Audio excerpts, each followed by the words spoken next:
Morning, everyone. Welcome to Committee of the Whole for Tuesday, November 21st. The time is 10 a.m. and we have a full day of agenda items today. So I'd like to call the meeting to order and ask council if there are any declarations of conflict. Today's agenda, no. Any additions to the agenda? No. Can I have a motion for adoption, please? First, seconded, all in favor? So moved.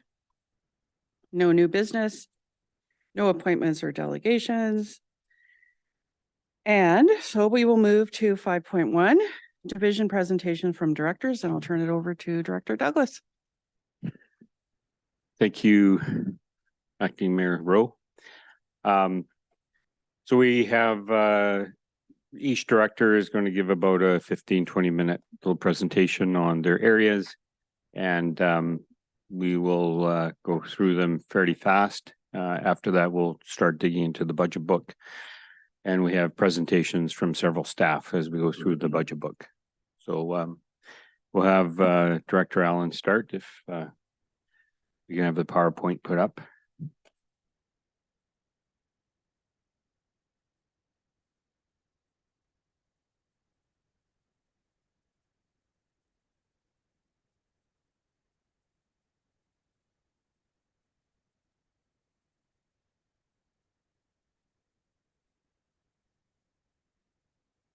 Okay, great. Thank you.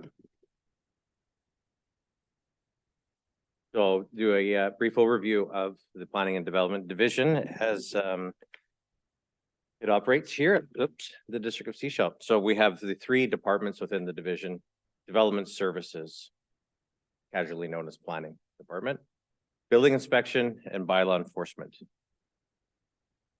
And within those divisions, the Development Planning Manager, Ian Hall, looks after development planning, and we have a policy planner, a development planner, a community planner, a planning technician, and an administrative assistant that looks after that department. And then within the building inspection, we have Chief Building Official, who's level 3 plumbing and building official. And then we have two building officials, one of which is level 2, and the other one is working towards certification. And then the building department also has administrative clerical assistant that helps with permit and file management. And the chief building official is also the manager of bylaw enforcement. In council will know we added a third bylaw enforcement officer this year, so we now have 3 folks with 7-day week coverage, and they have an overlap day on Wednesday where all 3 are here, and it also helps for continuity and file management and works quite nicely. And so that's the 3 components of our division. Much of my time really is spent on development services, and that's the nature of the composition of the division, but all 3 sections are active and work well together and overlap on many items. And a quick overview of operations this year as it relates to the finance.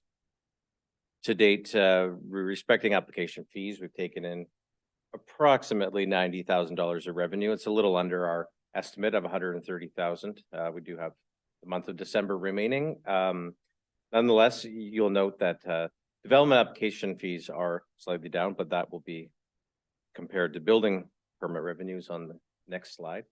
We also have a number of pending community amenity contributions, depending upon when they're agreed upon and when they'll be paid. But that equates to over $1 million, $1.3 million roughly, depending on how show away happens, whether it's cash or the equivalent of discounted units. And cash payments come in and to statutory reserve accounts, 50% to the affordable housing and 50% to the amenity fund. And that's been underway for 2 or 3 years now, and we're slowly working our way towards building up surpluses that can be used. And recent provincial legislation announcements refer to amenity contribution charges, ACCs, which will complement development cost charges, DCCs, and staff will be providing more information to council in coming meetings about these series of legislation changes that are underway.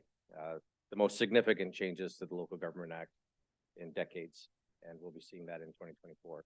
The province has signaled quite a strong support for housing development, housing supports within our communities, and what municipalities and individual property owners can do to contribute. And so I think we'll be seeing quite a big change in 2024, and we're preparing for that as we go. But in keeping with our 2023 operating review summary, building permit application fees are close to $900,000. So that's significantly above the $613,000 that we budgeted or expected for. Now I'll provide a caveat with that. The Green Court and Telus Living were both substantial applications that were issued recently, fourth quarter of this year, and some of that revenue will be deferred over to next year because inspections haven't yet started, and so the revenue from building permit is tied to the work, and so many, if not all of the inspections will be in 2024, and so some of that revenue will be deferred, but it shows the cycle of some of these, and councillors who have been here for some time will know from initial inquiry, let's take the Telus building, for example, from initial inquiry through rezoning application, through development permit application to building permit application is not something we can cover in an annual review. It's something that can take 3 to 5 years. And so some of these, while planning applications might be down now and building permit applications are higher, it might have been the opposite 2 or 3 years ago. So it's just part of the approval cycle of these types of buildings. And then we get into a 18 to 24 month construction period for some of these larger buildings. Bylaw enforcement revenues quite high. Here we've got $251,000 in license revenue, and significantly higher, perhaps double from last year. And of course, short-term rental regulations have made a big impact on that, as well as our fine revenue. Now, we don't levy fines for the purpose of making revenue, but that's the incentive, of course, to pay the fine and to comply. But nonetheless, fine revenue was approaching double of last year and well over triple from the year before. And it's a part of our ongoing implementation of short-term rental regulations, of course, being the big jump. But we use this enforcement for all types of everything from parking to noise to land use issues. The enforcement is not strictly related to short-term rental. It's just noting the biggest difference there this year. And a quick summary of our staffing. The senior policy planner was vacant for the first 8 months of 2023 and is now filled, and Mr. Pearson is here and doing some great work for us. We did add our third bylaw officer in July after budget approval and recruitment, and have been successful in that regard and are quite pleased.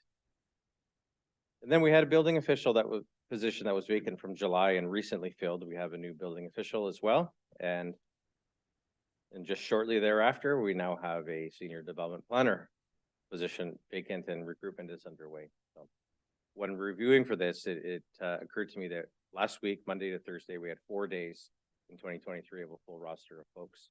And even at that, 2 folks were on holidays at that time. So we've had a balancing act. I think we've done excellent work, volume of work, quality of work, in spite of not having our full roster. And that said, the need is there. We've shown the need for the roster of folks, and we do look forward to moving into 2024, ideally with every position filled.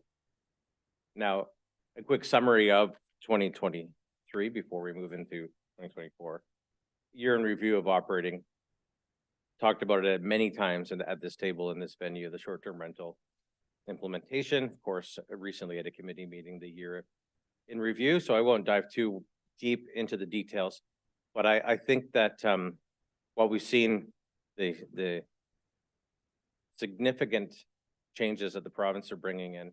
I see now that the federal government is starting to venture into this and talking about not being able to declare expenses from short-term rentals on your income tax and so forth.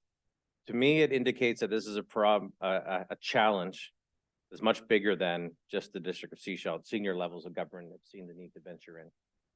But what we focusing on us in creating our regulatory system that was designed to bring in some some equity in terms of how we regulate, create the type 1, type 2 short-term rentals without number limits to broadly support tourism in a residential setting within the District of Sechelt.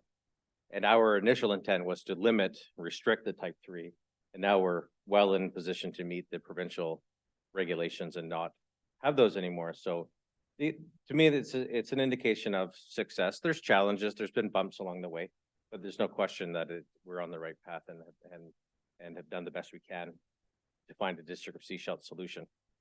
And so we're pleased with that. Thank you for attending the Water Summit yesterday. That was meeting number 4 that we had this year. Now, a great deal of work goes into maintaining the momentum between meetings, planning the meetings, determining what to talk about, when, and so forth.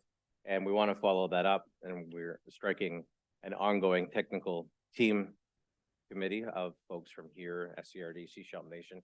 So it's changed the way we communicate and cooperate regionally, and we've talked about other large-scale items, landfill, housing, etc. Right? I'm not sure we use the exact same format, but it's elevated us to have this commitment to this regional cooperation. Not to say it didn't exist before, but it's really just solidified the importance of that and how we communicate with one another. And at the political level, it's nice to see, and at the staff level, we are doing a lot of work behind the scenes as well. And so that's taking a significant amount of our time. The transportation plan largely worked on by our engineering division, but our planning team has supported that as well, in particular, some of the active transportation initiatives and ideas, and we're pleased to partner with engineering and support that plan, and that's well underway, and council will see and hear more about that into coming weeks. Now, the Housing Accelerator Fund, this was, I think, initially announced earlier in the spring, April or May, and we provided a couple of reports to council and sought some support from Urban Matters to write an excellent grant. We're hopeful, and we do expect to hear something by the end of this month, which is very soon from now. I was hopeful we would know by today, but I know that was aspirational and hopeful, but ongoing, and we've solidified targets based on realistic expectations of what we're looking at, and a lot of that points to the missing middle, which has extra funding behind it, and so we are optimistic and more to come, hopefully soon. And also this year, we made progress on some of our key housing and rental projects. As I mentioned, a couple building permits have recently been issued, and from development permit to servicing agreement to building permit, it's a big step. There's a lot of work for folks from planning and engineering and building involved in that. And so they're key milestones when we can get to building permit issuance, and they're moments of celebration for us, if you will, of success. The 28 unit rental project on Ed Tide is now finally received its heritage alteration permit, and I believe we'll be starting hopefully in January, if not sooner. So these are key rental opportunities in our downtown core that are really going to support our diverse needs in housing, and we are pleased to report progress on those. Now into 2024, these are the budget requests that you'll see within the budget book and ranking them in terms of priority. So the official community plan, high priority. It's been on the books for some time. It was our intent to start it this year. Factors, some of which beyond our control, but led us to delaying this a little bit. And really, I think we need to know from the Housing Accelerator Fund if this is a project that's well funded through grant funding, or if it's a more slimmed down version that's funded through taxation and reserves. And we have been funding a little bit over the years as we go. Mr. Pearson and I have been working on background and analysis and what we could start with, how we could work on this project, and we will be bringing a full project plan to council in due course. Now, I'll get into provincial regulations in a minute, but noting that there's long been an understanding that OCP should be reviewed every 5 years. The Local Government Act says that a OCP should have housing targets for 5 years. And I've often, particularly the way we have traditionally done OCPs on the Sunshine Coast, and I've had the privilege of writing 3 of them in my time at the SCRD, and it's striking a committee and really starting from scratch and taking 2 to 3 years working your way through. But if you're through legislation required to review every 5 years. I think we're going to need to rethink that and come up with a more efficient model. And so again, we'll be presenting that to council as it relates to the budget proposal and a work plan that we would like endorsement for formally starting. The bylaw division would like mobile ticketing tablets and printers. We've noted this as a medium priority and make their job more efficient on site. And then some GIS development files. This is low priority. It's a low budget ask, low priority. But if we are successful with one or more of our grant funding, then that's an opportunity to fund it from grant sources rather than taxation. But it does fit into the budget book as a budget ask.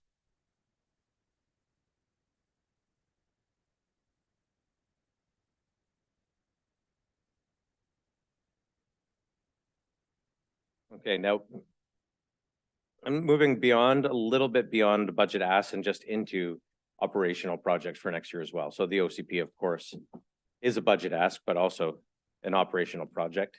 And the province has indicated that an OCP must be reviewed by 2025. We're well positioned to do that. Nonetheless, that it does take time. It's not something we're going to do in half a year. It does take time to review an OCP and do the engagement and referrals and so forth. So certainly the key of our work plan. Now, by June of next year, for the housing statutes, the Residential Development Amendment Act will need to change our zoning bylaw respecting housing. Now, I've read the amendments and and dug into it a little bit, but there are some uncertainties, and the province has promised us regulation guidelines coming in January. It refers to different level of criteria if you're close to transit or close to frequent transit, close to transit hubs. Now, I can't help but think that that is more of a lower mainland urban environment. Is Mermaid Street close to our Calgary Street transit hub, frequent transit?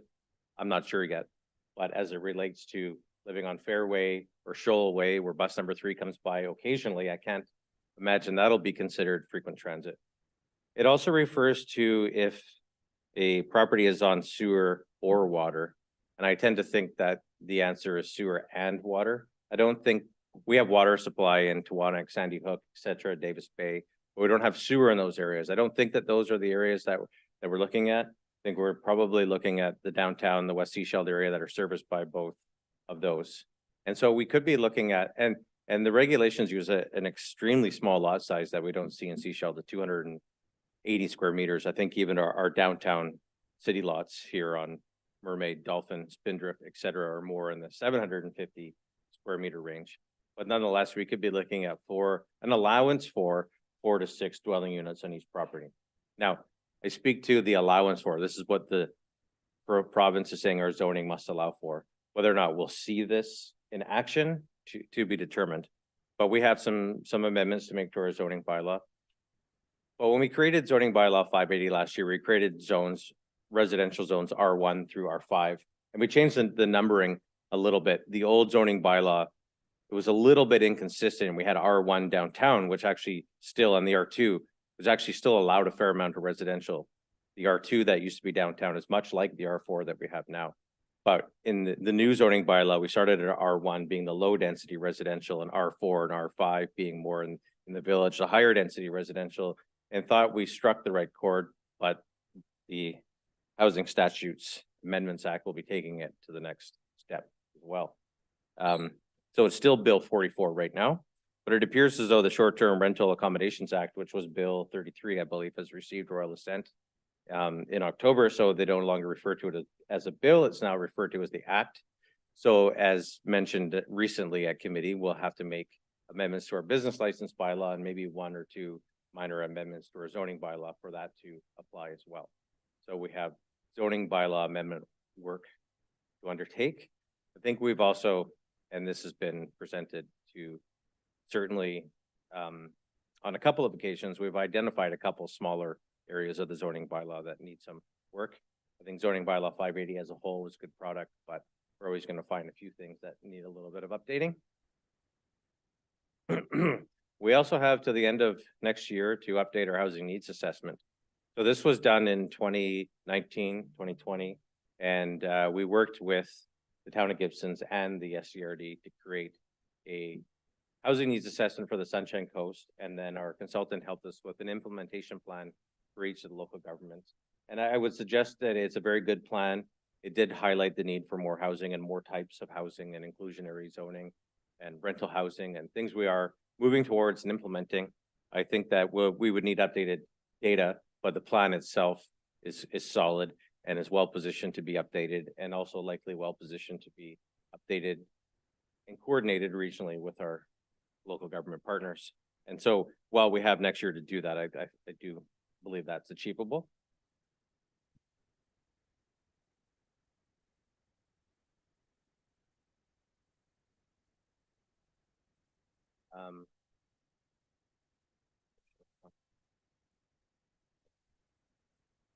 Okay, all right, minor confusion there for a moment. Now I want to talk about external funding sources. Of course, I've talked about Housing Accelerator Fund announcement to be pending. The province has indicated that they have funding available to make changes to our zoning bylaw. $51 million for the entire province. They have indicated this will be coming likely in January. So this funding will be coming prior to adoption of the budget. I just don't know today what it is. They indicate it's going to be a mix of need and population base. But it's not clear if we argue the need or if the province reviews our existing bylaws and determines the need. I think the CAO from one of the municipalities on the province's naughty list argued that they ought to have more because they clearly have more work to do. Whereas as deputy CAO for a larger Lower Mainland municipality counter argued that they have a lot of work to do because they have a larger population and more bylaws to change. So the Ministry of Housing has a decision to make there. I truly do not know where Sechelt fits in that equation, but we'll see. But we do expect, and we'll certainly through the budget process and otherwise be reporting council on that. There's the Complete Communities Fund, which is out there. We have looked at this as possibility. We would wanted to consider a parking and study in the downtown core. And that's particularly interesting because some of the Residential Statutes Amendment Act will prevent us from regulating on-site parking. But we'll need to look at what do we have in terms of parking on our streets and so forth. And so that's one area there. So we're looking at that. There's an intake that's due on January 12th. We'll need to make a decision fairly shortly on that one. Now, back in 2021, we applied for the Local Government Development Approvals Program. The District of Sechelt and Town of Gibson's were not successful, but the Sunshine Coast Regional District was. That was first intake. It's a UBCM grant. They've now offered a second intake on this one. And while we can update and modernize our application from a couple of years ago, we have a good base of knowledge of what we're looking for and what we can do. And so it would seem appropriate and logical to apply for that grant as well. Anything we can do to supplement the impact on the budget and taxation and so forth, we'll be looking into various funds.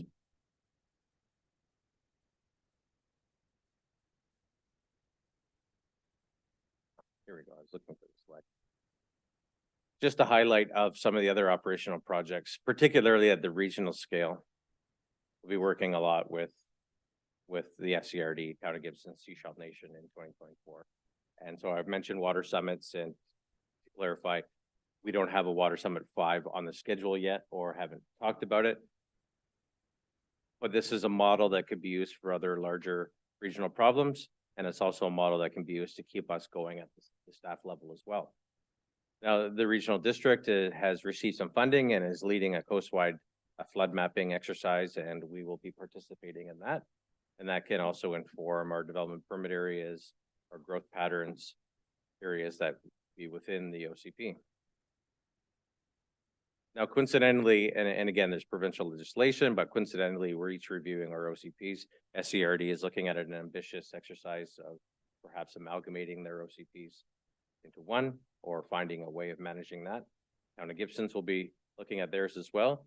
So with the focus on regional growth, now the regional growth strategy is not firmly on the SCRD work plan, but noting we have a lot of these overlaps here, we can focus on this, and the housing needs assessment and the climate action, environmental protection and awareness. I know that the SCRD in particular has kind of had a heavy workload with respecting non-compliance around riparian areas and so forth, and maybe looking at how we manage that, how we enforce that. Can we come up with some consistency across the region? And also emergency preparedness. And this is something that of course is significant, and SCRD is looking into the hazard risk vulnerability assessment, a heat response plan, further evacuation planning, and seeking our participation in all of these, and we will oblige to the best we can. And so above and beyond all of our daily rigors of inquiries, applications, from tenant improvement and business and signs through to development permits for single dwellings on steep lots, through to our larger applications that council sees. We have a bevy of work. We also have a lot of regional and policy projects that keep us going. And we will be reporting on those on a regular basis through staff reports, through quarterly reports, and keeping council informed as we go. Covered that one. And that concludes my presentation. Thank you. Thank you, Director Allen. Questions? On council. Councilor McLaughlin? Yes, thank you, through the chair. I'm wondering if there's any neighborhood planning or community planning in the department, because it seems to be a focus on development approvals rather than actual urban design and community planning. For instance, if we want to have any type of complete communities, we need to do some further planning on that. Also, we don't even have access right now to any of the original neighborhood plans. They are missing from the library and the archives, and they're not on our website. So I think it would be beneficial for, even for emergency planning, for all neighborhoods to have access to those plans, have a historic context for those plans, and also have something they can work with, and also have some support for, again, it relates to emergency planning, for getting some, planning support for doing this work, maybe providing maps so that they can start some community planning instead of just taking a little piece of graph paper offered by Emergency BC and saying, here, this is what you get. I think we could offer a lot more for that. And I think there's a real appetite for that after the drought concerns, and then the last, this year, the wildfire concerns and the ferry restrictions that we have, that people really have a really strong need for some community planning for the future, and for developments that come forward. There's no context for them, and then also for emergency planning. So if we could, I don't know if we need to make a motion to ask for this information, but hopefully we can just, I think these are reasonable requests and can be, offered to the community. Thank you. What was the actual question there, Councilor McLaughlin? Like just a I think the question. first question is the way the department describes what it does. There's no, it's development planning. It's not urban planning. It's not community planning in terms of working with the community, participatory planning. And through the whole past year, I've been asking and encouraging some kind of neighborhood planning being done where some of these major developments are proposed. And so there doesn't seem to be, although we have a community planner, she's been very busy, I guess, with STRs and such, but there's been no community planning, and there's been no context for some of these reports. I think the reports could be broader and have a lot more social information and historical information going forward. So that will inform how we should design in the future.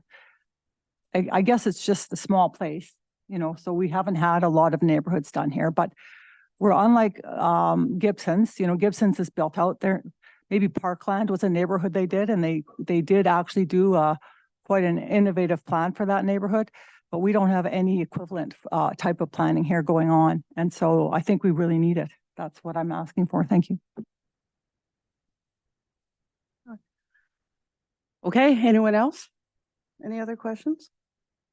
Councilor Bell? Through the chair, through to Director Allen. I imagine the numbers might come up more, or this might come up when we talk about numbers more. But certainly, as we talked about, you talked about a lot of the things that are going to be either coming down the pipe, mandates from the province, or possible offloading from the province, that kind of thing. Have, as you look forward, have you considered some of this in your budget? And because right now, as you say, we just don't know what that's going to be.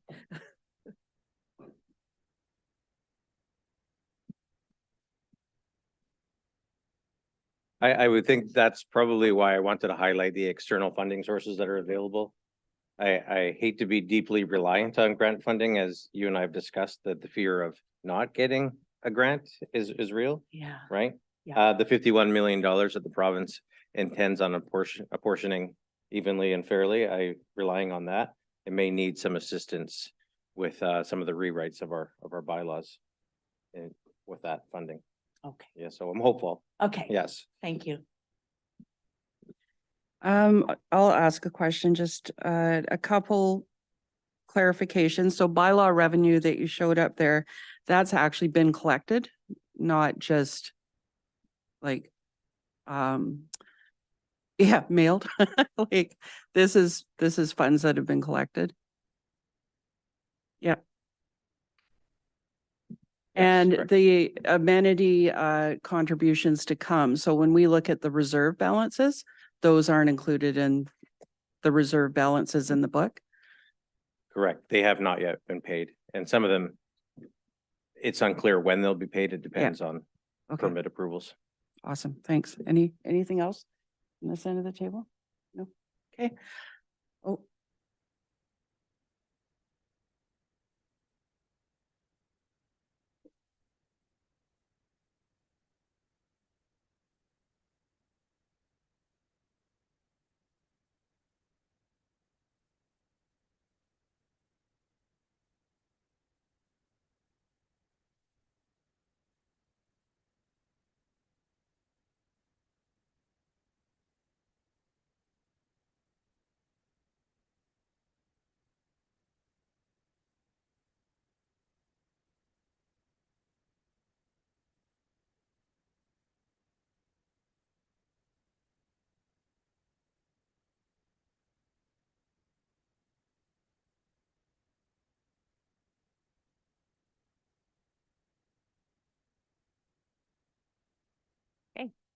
Everyone hear me okay?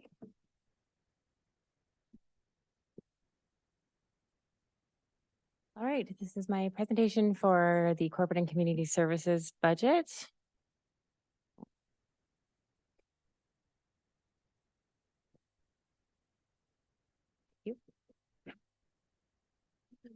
Okay, just a division overview to start. So in 2023, we had a new division that was formed, and this was to address a structural change that we were trying to make so that we could grow into a more modernized and professional way moving forward. So previously, the CAO was the director to human resources, communications, and corporate services. And so this new position takes care of those divisions, as well as we decided to move parks over.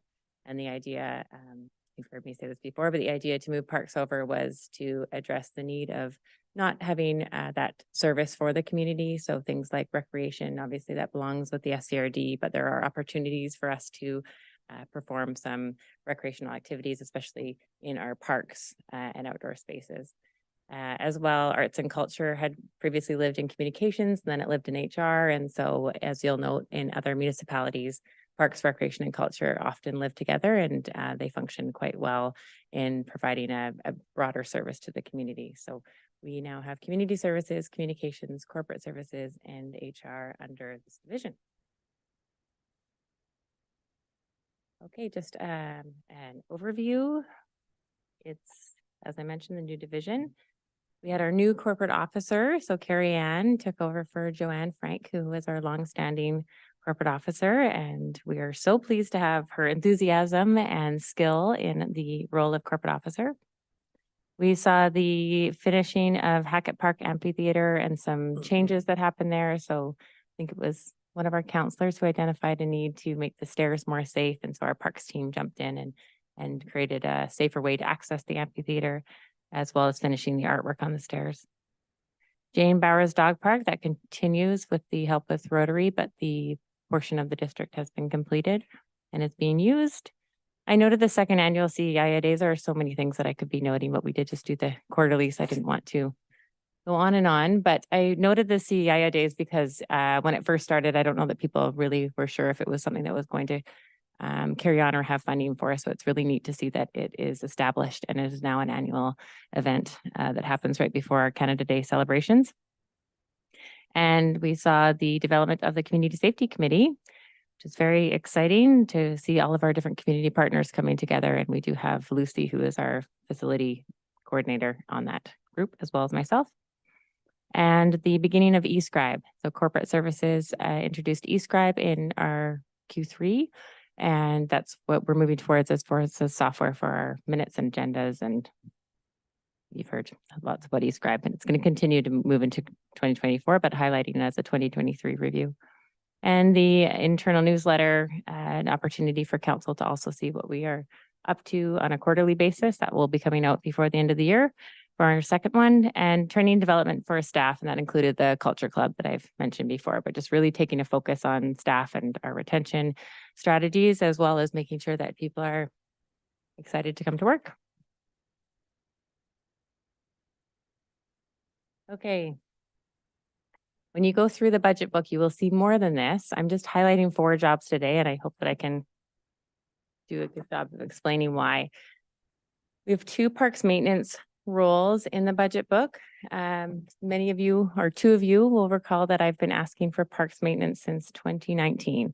It often gets put to the end, and understandably so. We usually have many critical positions that are needing to be asked for. The reason there are 2 in the 2024 request is we have been using budget to fund 1 person. So we've been scraping together casual money, using all of our casual money actually this year, as well as when our arts and culture person moved down to 4 days a week, we were able to use her extra day. So when our arts and culture person moved into the community services role, our new person is now part-time. And so we've been using some of those funds. So we've been trying to find funding, and we've had to employ somebody full-time without having that in an approved position. So one is already happening and is sort of the bare minimum. And the second one would address things like our irrigation issues. Right now, our staff are completely flat out and trying to prioritize things like fields and just general maintenance, as well as with the unhoused population increase. That is another taxing activity for our parks workers in the parks. So needle collection and yes, many other garbage collection, that type of thing. Facility maintenance, that is with our Dylan Chow is our facility maintenance technician. And so we're looking for a facility maintenance labor. We often use a public works labor to come in and support our facility maintenance labor because he has so much. So we've had an increase in service requests, and our facility maintenance technician takes about 20 to 30% of those service requests.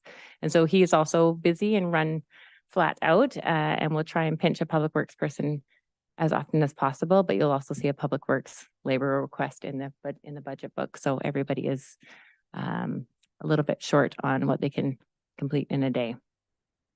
So facility maintenance person would mean that the tasks that Dylan can't get to, a lot of them end up being admin tasks, would be handled, and then he would be able to complete all of the necessary work on the buildings that we need, especially with the operations building now being up and running as well. We have a lot more that needs to be maintained, and that goes to a bigger look at our asset management. Our development technologist, I believe it's called an engineering technologist in the budget book, and that would be supporting Megan, who could speak more to it if you guys have additional questions. But Megan is also completely run flat out and has a lot of admin work that she ends up doing. So this year we were able to contract some of her admin work out so that she could get to the work that was required, but it is an ongoing need that we have, and it would be much more efficient if we had a staff person helping with this. And the community safety coordinator, this was a grant funded position in 2023, and that's coming to an end in the beginning of 2024. And that position is currently held by Jan Smalley. It's sort of just got going. So she was off for a period of time, and then we had the community safety task force, and now it's starting to work and be a cohesive position. She's also working with the newly formed position at the RCMP that's held by Karen Whitby and is supporting her. So this has been put in and is a priority from an HR perspective, because it would be a shame at this point for that position to no longer exist when it's finally working and we're starting to see results. So in talks with the RCMP, they also had an ask about increased foot patrol, but they are really willing to work with us in any way that we can help fund, because they saw that we brought in the security patrol, and they said that if we prefer to do it that way, that would be fine as well, but they would just like to have that increased security, and that would also include this position of the community safety coordinator to help with the task force. Those are the positions I've highlighted. Again, you will note the public works labor is not in there, and as well, one that didn't even make the book was the IT systems analyst. I put those both into 2025, and that's to sound casual, not like me. I would like to be pushing for all of these roles. I think it's really important, and I would say that all of them are critical, but I'm trying to be mindful of the taxpayer and really only put in what I feel it's dire at this point. So the public works labor, we have been running short since the departure of our public works manager.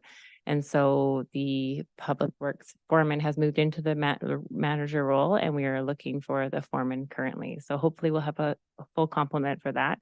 What I will say, just in case it did come up, is the public works team is now taking on collections as well. And so that is a big extra that we're asking them to do. And so even with a full complement, once they get going, they will now have this extra duty added. And that includes annual training, as well as taking that workload off the WRC, which is also really helpful for them. Okay. Operational projects, just kind of a high level overview. In corporate services, you have now heard of SharePoint. That's coming through as our new records management system. Community services master plan. So we were meant to do a parks master plan for the next year, and we're looking at a community services master plan just to, again, highlight the parks, recreation, and culture piece of that. You'll notice plans like that in places like Port Coquitlam and Maple Ridge, where they are highlighting the community services focus. Also in other organizations, you'll see a parks, recreation, and culture master plan, and not just a parks master plan. So this is, again, just the evolution of where we're going with this new department. Managing people, training, and delivery. This is our focus for human resources. And next year, we're currently building a managing people book that we're hoping to be sort of a user guide for employees to help manage their people.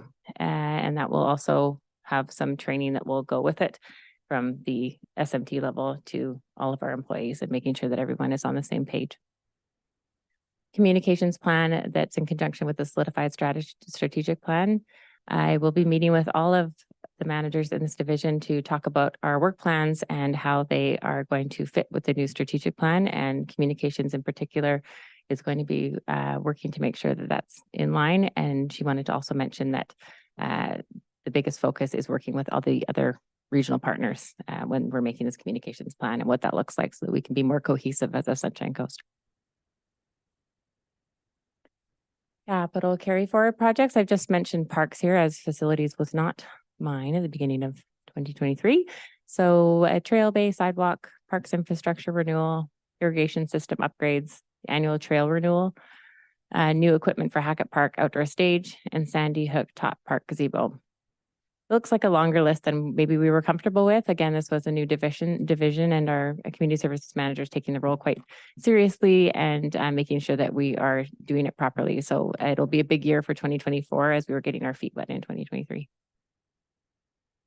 2024 capital requests, parks. So Kinnickinnick Park groundwater well, and we brought up at a different meeting, and Friendship Park washroom renewal, park and playground improvements. For facilities, we're looking to refinish the concrete floor at Seaside, the drainage repairs at Rockwood, and the accessibility upgrades that are district-wide and in line with the accessibility committee. For the facilities, there was quite a long list that we were hoping to ask for. And this was really dialed back to things that were again critical and maybe not as high in cost for the coming year. So we were trying to be mindful of the taxation. In conclusion, the Division of Corporate and Community Services created change in 2023. We are planning for a collaborative and cohesive 2024. We are working to be in line with the new council strategic plan as a cohesive division, reaching our goals and continuing to contribute to the community. I hesitated putting this in because it sounds a little bit fairy. And I just wanted to reiterate how important it is for us to collaborate. And it was a changing time for us in 2023. And I'm really looking forward to seeing how these different departments can work together and we can work towards a common goal that can serve the community. Thank you for your time. Thank you, Director Roberts. You could write Hallmark cards when you retire. Questions from council? I see Councillor Bell.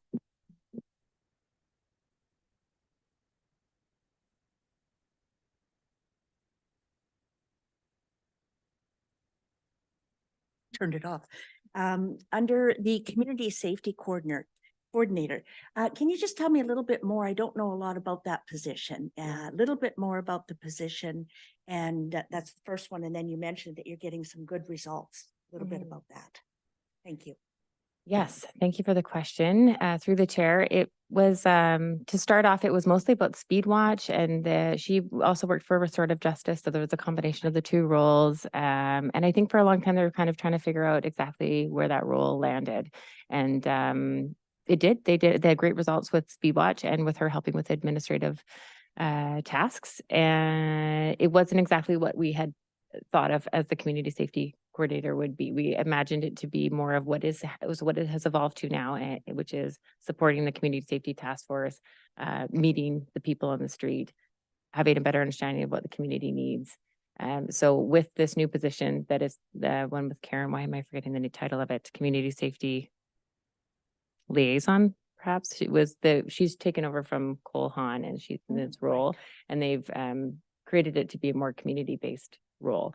And so the two of them are working with us. They're collaborating with BCH and with the District of Sechelt and looking to be out there talking with people and connecting. And so they're doing things like education with BCH to the community. And the results that we're seeing is that the RCMP is not just about enforcement, and it's about that connection with people. Excellent. Great. Thank you. Thank you. And I just want to acknowledge as well, Director Roberts, for the great work you're doing in helping to build culture. I know that it makes a big difference, and the work you're doing, and thank you for that. Thank you. It's because you guys are endorsing it that I'm able to do it. So thank you very much. Any other questions? Councillor Toth? Thank you, Chair. Noting that Public Works is funded just sort of from general taxation, if they're getting tasked to work on sewer collections, does that put us in a position where the sewer services are being subsidized by the rest of the community? Good question. Anyone want to take that? No, any work they do on the sewer area will move their charge of their salaries to the appropriate places. Yeah. Anything else? Yep.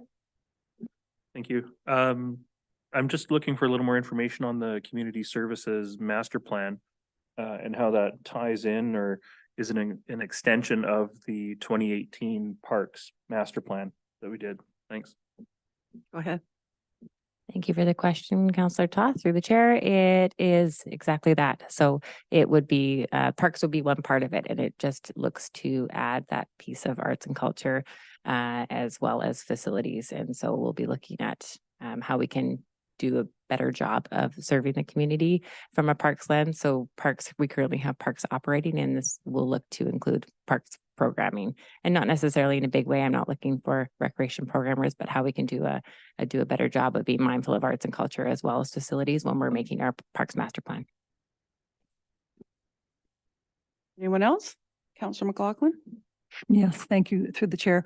I would just like a little bit more background information on the Trail Bay Walkway. I'm not really familiar at all with that project. Go ahead. Yeah. Yeah. I'm gonna let Manager Lee speak to this. Thank you for the question, and through the chair, the Trail Bay, I believe it was the Seawalk, was a plan for the improvements along that segment of of Trail Bay where it's a one-way street. I believe there was some community pushback on that, so that project was deferred essentially. So I believe it's in the capital carry forward, but I don't know that there's plans to proceed with it in 2024. I could provide more details once I have a chance to talk to the project manager for that project, but that's my understanding. So the Trail Bay sidewalk then is the Boulevard project that otherwise known as? Is that what you understand? Yes, that's Okay. correct. Yeah, if I could just comment on that. I mean, if it was not supported by the community, I don't know why we're going down that road again. We have a lot of things to do. And anyway, yeah, we're going to have to consider all projects. Like you say, it's a wish list. We had to cut a lot of things last year, and really brought it down. So I think we just have to be very concerned about exactly what we pick and why, and have a very good rationale. Thank you. Yeah, so my understanding is why we're here today is to see this for the first time and gather the information that we feel we need at this point before we start making decisions. Did I see you with your hand up, Councillor Shepherd? Talk to him out of it. Any other questions for Director Roberts? Before we move on? Okay. Can I Oh, s- can I comment? s- I just wanted to speak to that. So we do circle back with the community. So things like the Sandy Hook, we were looking at the gazebo, and then that ended up being something that people didn't want. And so sometimes the community associations come to us and say they want these things, then we get public pushback. And so then we circle back again. And so this could very well be the case of why this came across in this way, but I will make sure our community services manager has an answer for you. Thank you. Thank you. All right. Whoever's up next, whenever you're ready.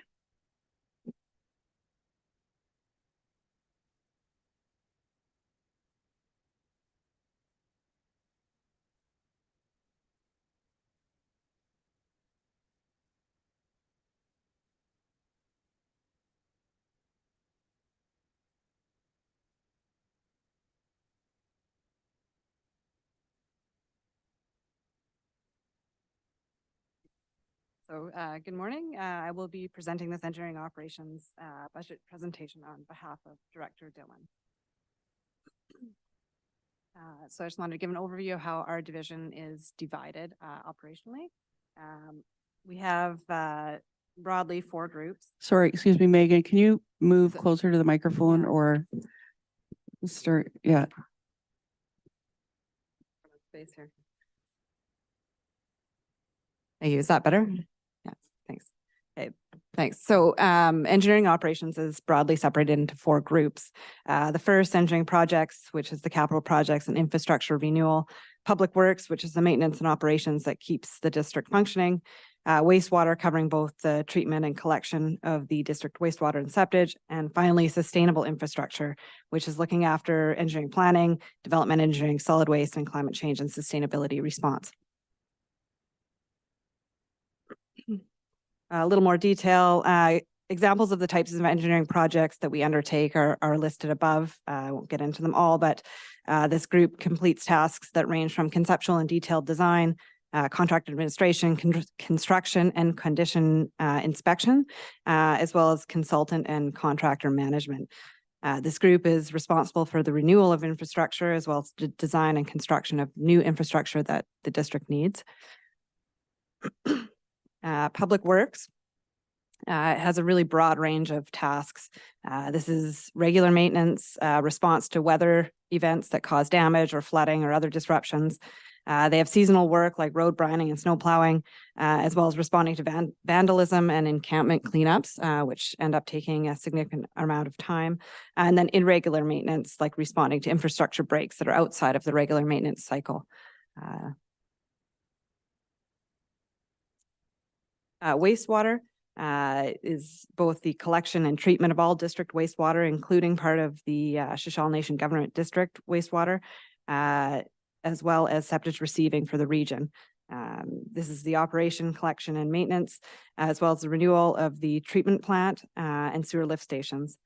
They're responsible for also the monitoring and reporting that's associated with our municipal wastewater regulation permit, and this is a regular required task that they undertake. And finally, sustainable infrastructure. This group is looking after engineering planning, such as the utilities master planning, development engineering, asset management, the GIS, geographical information system, and climate change adaptation, as well as solid waste and sustainability initiatives.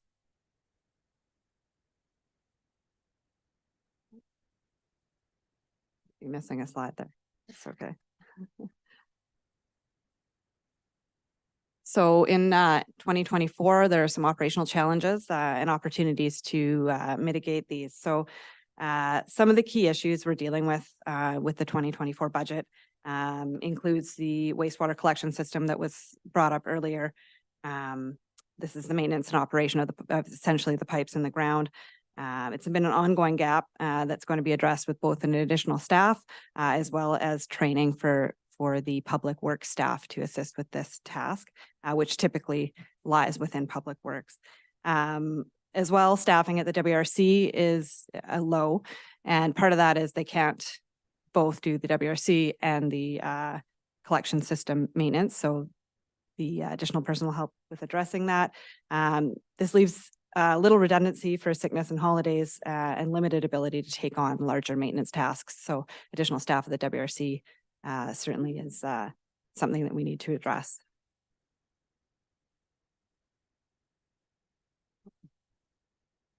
That was a little out of order there, but in 2023, just a review of what we did with within the operating umbrella.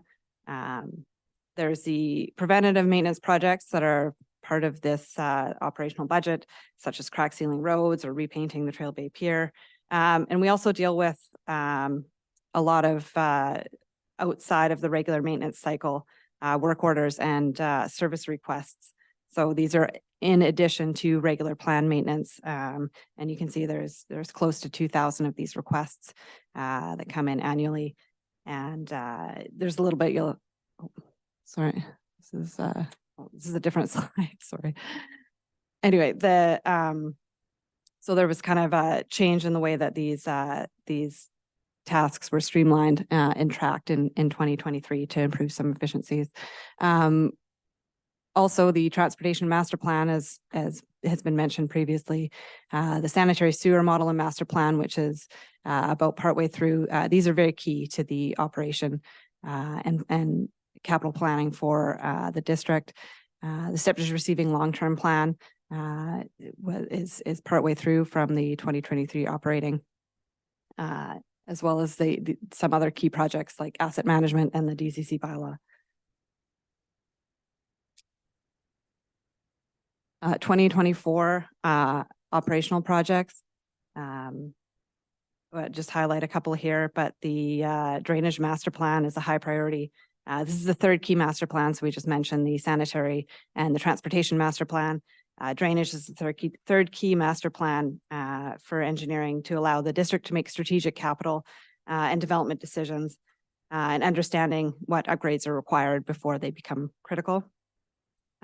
The good master planning moves the municipality away from these reactive response models into having a well-understood system with planned upgrades. So keeping our master plans up to date is critically important.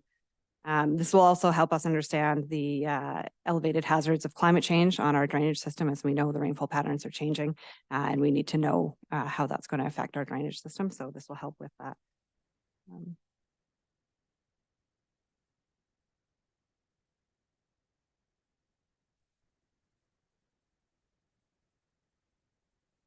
So the 2024 operational budget is the total operation and maintenance of our infrastructure, fleet, facilities, sewer treatment and wastewater systems, such as public works, engineering, planning, and the master planning. And these functions are essential in keeping the district functioning and maintaining the current levels of service that we are experiencing right now.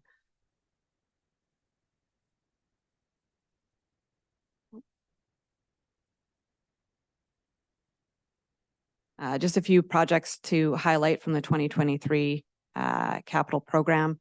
There was a lot of projects that were undertaken in 2023. Some of the major ones, obviously, the operations center was completed. That was a huge project. The Wakefield Lift Station, critically important to our sanitary system. Very complex project, both in design and execution, as well as permitting and regulatory approval. So that was a major win for us in 2023.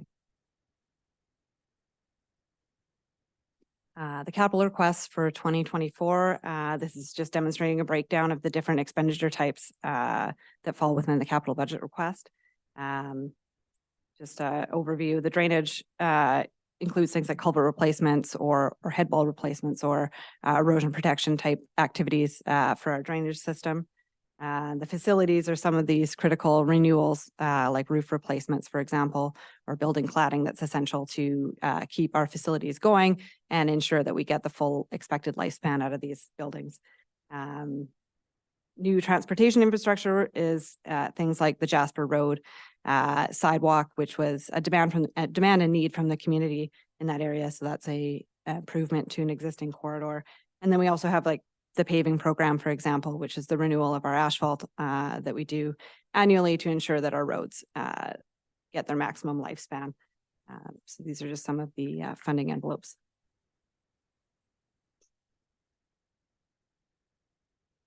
Just highlighting some of the capital project delivery challenges that we are experiencing and moving these projects forward that seem to get a little bit more challenging every year.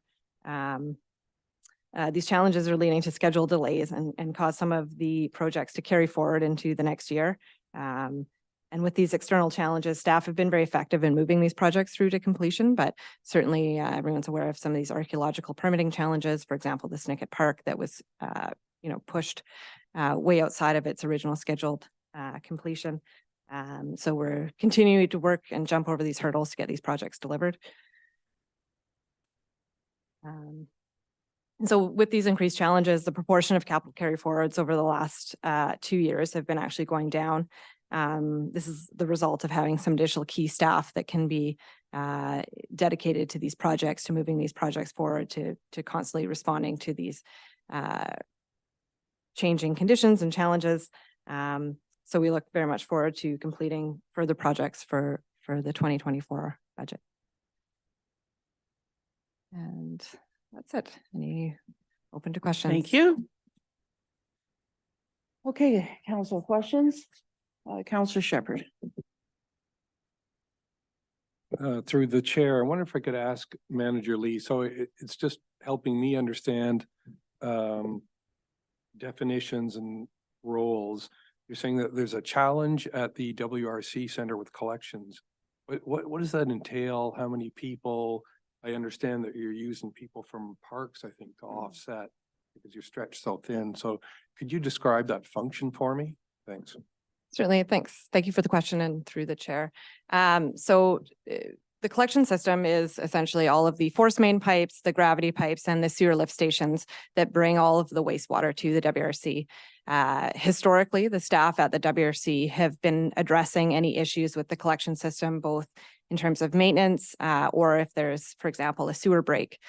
So they leave the WRC and go out and assess and either maintain or repair that. Typically, that would be a public works function, because they have access to, excavators and they're out in the field and that type of thing. So it's a more efficient use of maintenance power that way. So the idea is that the new person in public works would be looking after the collection system or would be trained to look after the collection system in terms of both the maintenance and if there was a sewer break, for example, with advice from the WRC, who are experts in that field, with the exception of the sewer lift stations, which would remain with the WRC staff because of their complexity. Follow it? Yeah. Yeah, I think I followed that. Can I ask a follow-up question on another issue? Septage, I know we've got a looming problem with the septage facility. What other, and I know that the volume of business there has been falling. I don't know if it's because of the rate increases, but where else are people, what other options do they have other than that facility on the coast? Thanks. Yeah, thank you for the question. There are no other options, in short. The only approved septage receiving facility in the region is the Dusty Road facility. Some of the haulers potentially have been dewatering some of the materials and things like that, leading to less use of the facility. But currently it is the only approved septage receiving site. So in follow-up to that, and I know we're coming up with a master septage plan to deal with it properly, but if the district decided to get out of that business because it's not feasible to maintain it, there would be no other options then on the Sunshine Coast. Yes, that's correct. So if we didn't operate Dusty Road, there would be no other facility. So in the transition, if that was the route that's elected to take through the planning process, some other option would have to arise, whether that's a private option or a regionally operated option. There's several potential solutions to that, but currently we couldn't just stop operating it tomorrow because there is no other alternative. Councillor Bell? Through the chair to Manager Lee. Back to just a question around staffing again. I'm just similar to Councillor Shepherd, looking at some of the challenges around your staffing. Did I see that somebody is going to be retiring? Was that on here at some point on here? Yes, thank you for the question. Yes, that a member of the operation crew of the WRC will be retiring in the foreseeable future. Okay, so with that in mind, is your thinking in your planning as well as in the budgeting around succession planning? Do you wanna- Director Roberts can answer Thank that. you. Thank you, Councillor Bell, through the chair. Yes, so we are working with our more junior staff to increase their levels. You would have seen that Smith has now got his level 2. And so we're really trying to emphasize our training of our current staff. Manager Lee spoke to the challenges that we're having, but the biggest challenge is finding those staff. So between wages and just not a lot of people with these certifications, it's been a real challenge staffing that facility. So we're trying to do the best we can with our internal complement. Okay, thank you. Anyone else? Oh, seeing no hands. 11:07 a.m. What? Was that me? I don't know. My first iWatch.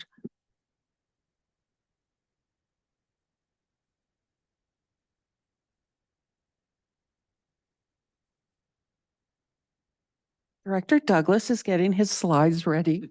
Everybody calm down.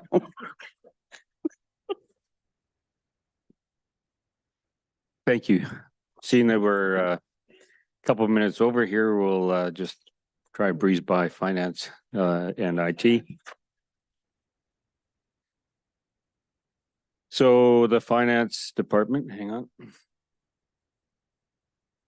Oops, I've gone too far.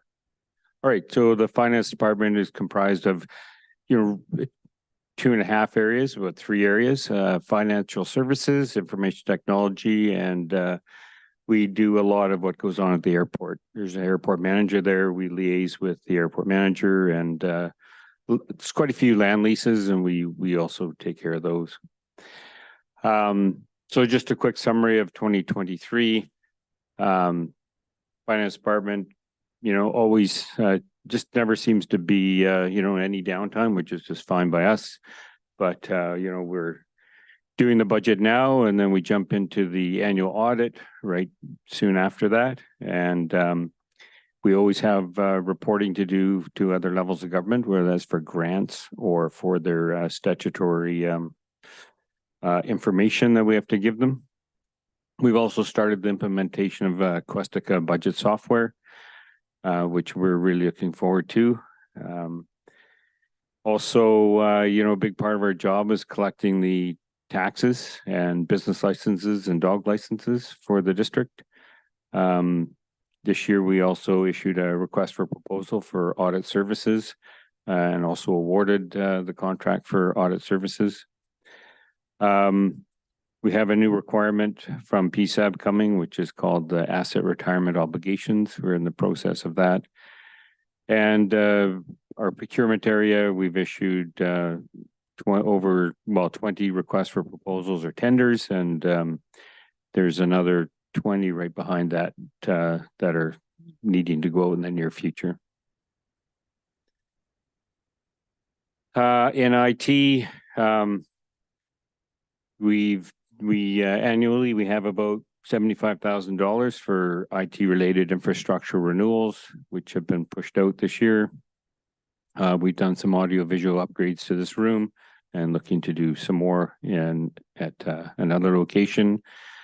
We've been doing just, with the eye of security of our facilities, we've done a lot of security camera additions to our network, including, over at Hackett Park with the washrooms and the stage.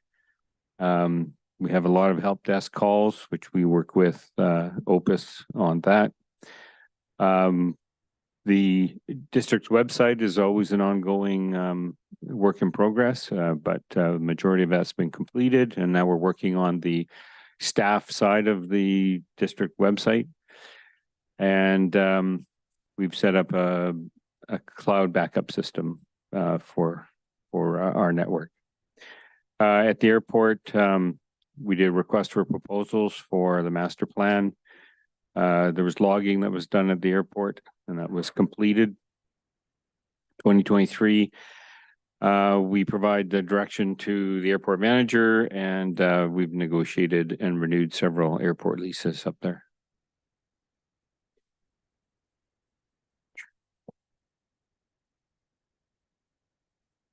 So some of a couple of requests that we've made for operational requests, utility billing module, and this is through our VADM software. It would make our tax collection time being way more efficient if we separated taxation from our utility billing, and that's basically our sewer billing. Right now, sewer and taxation is on the tax bill.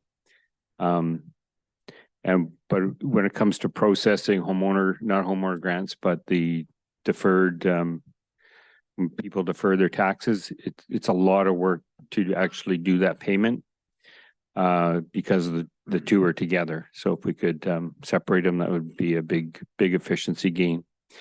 And then under the information technology, we've asked for a little bit of training for Office 365. Office 365 is really quite diverse, and we're using really a small portion of it. And so if we could, add to our knowledge and use the software a little more, it certainly would create efficiencies. Capital requests, we're down to we have 3 here. We have the information technology infrastructure replacements, as in similar years, just replacing our computers and things in our network. We have a request in for server room upgrades. It was identified by our consultants, Opus, over the summer this year. And some security enhancements, adding more cameras or fob systems to our network, just to enhance our security. And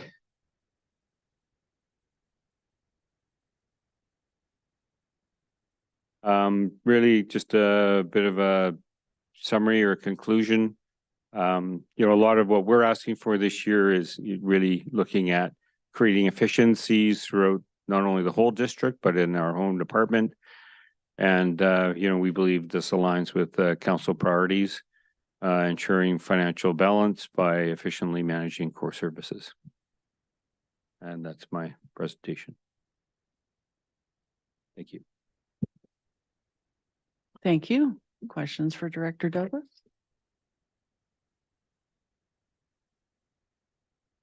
Mayor Henderson? Thank you. I've noticed, Chair, sorry. Change my approach, that the airport references to logging has been done in 2023.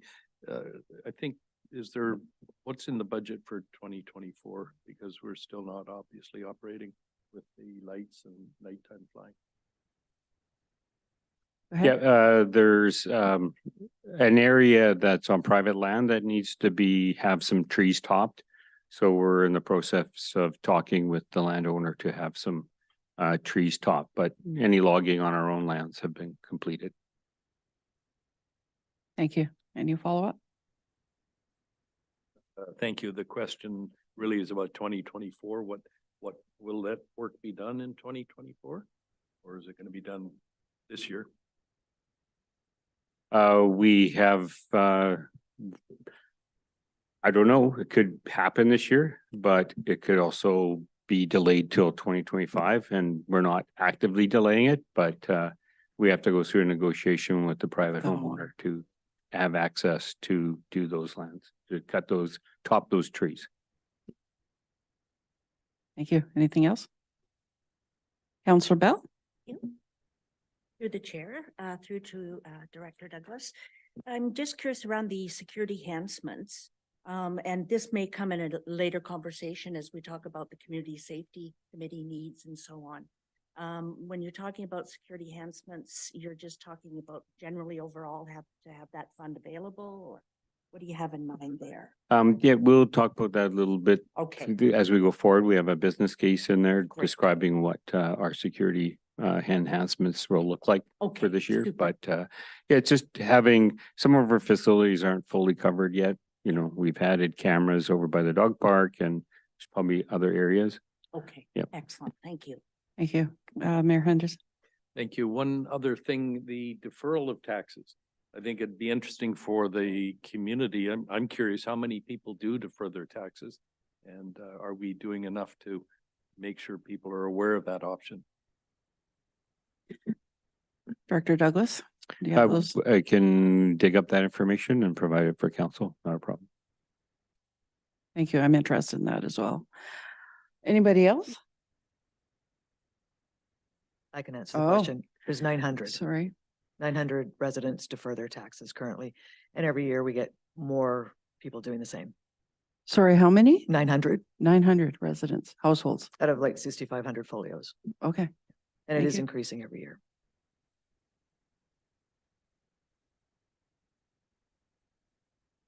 Anything else for Director Douglas? Last call.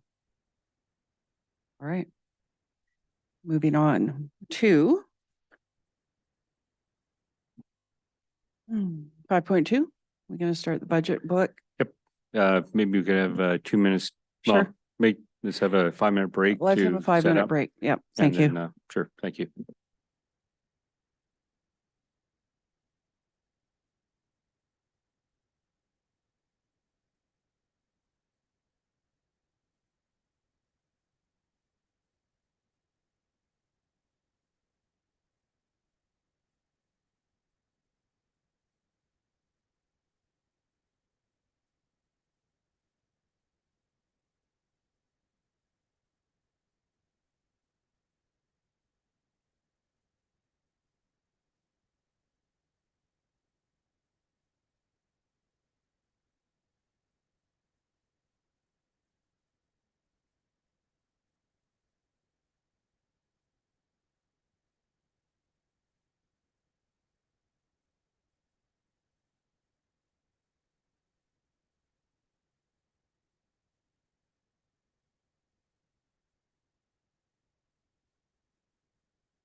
Are we ready, team?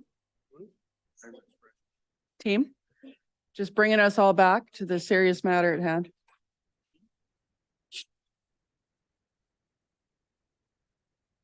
Okay, welcome back, team.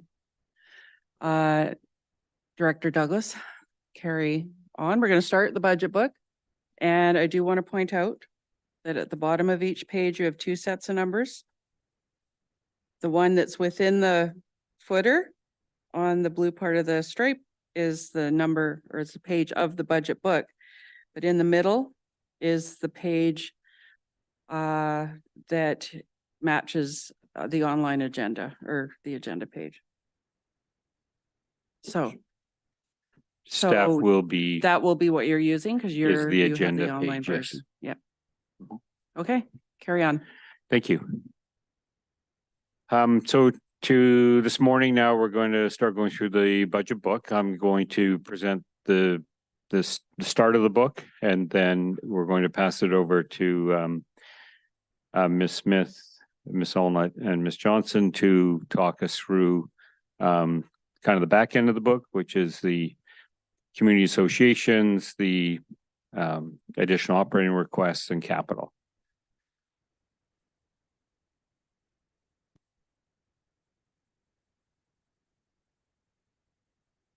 What happened there?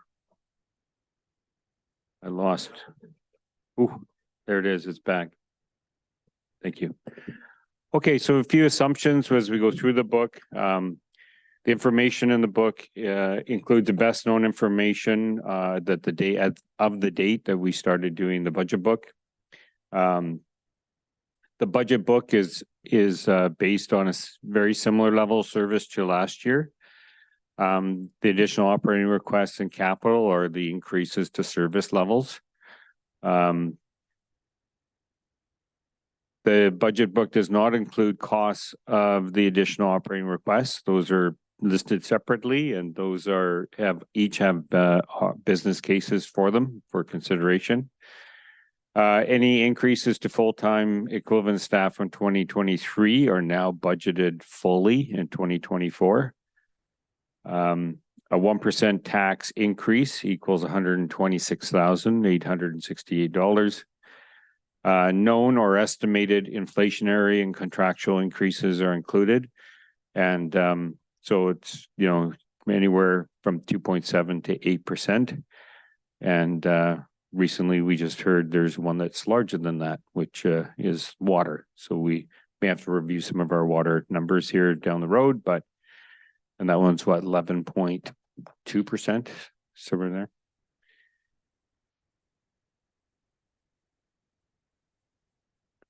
there. Just a little bit about revenues. Similar to most municipalities across Canada, taxation is our largest revenue source.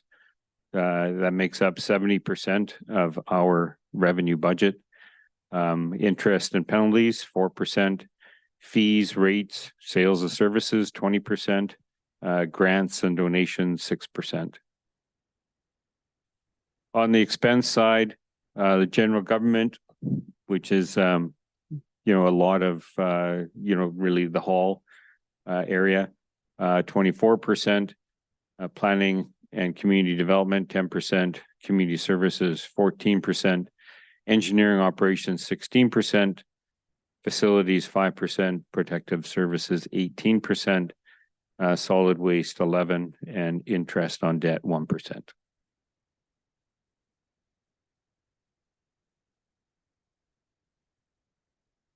All right, there's your slide. Yeah, I was late on that one. This is represented in the budget book by a pie chart. Both of those have been. The next page here, this is where we're talking pages 18 and 19 of the agenda. And we have a little, a summary of differences from this year's budget to last year's budget. First thing being garbage fees included in the budget is increased from $270 to $303 annually for solid waste. And we're utilizing $100,000 from solid waste reserve to, slowly change the fee structure from what it used to be with which was two garbage streams to now the full garbage streams that we do today, which includes organics.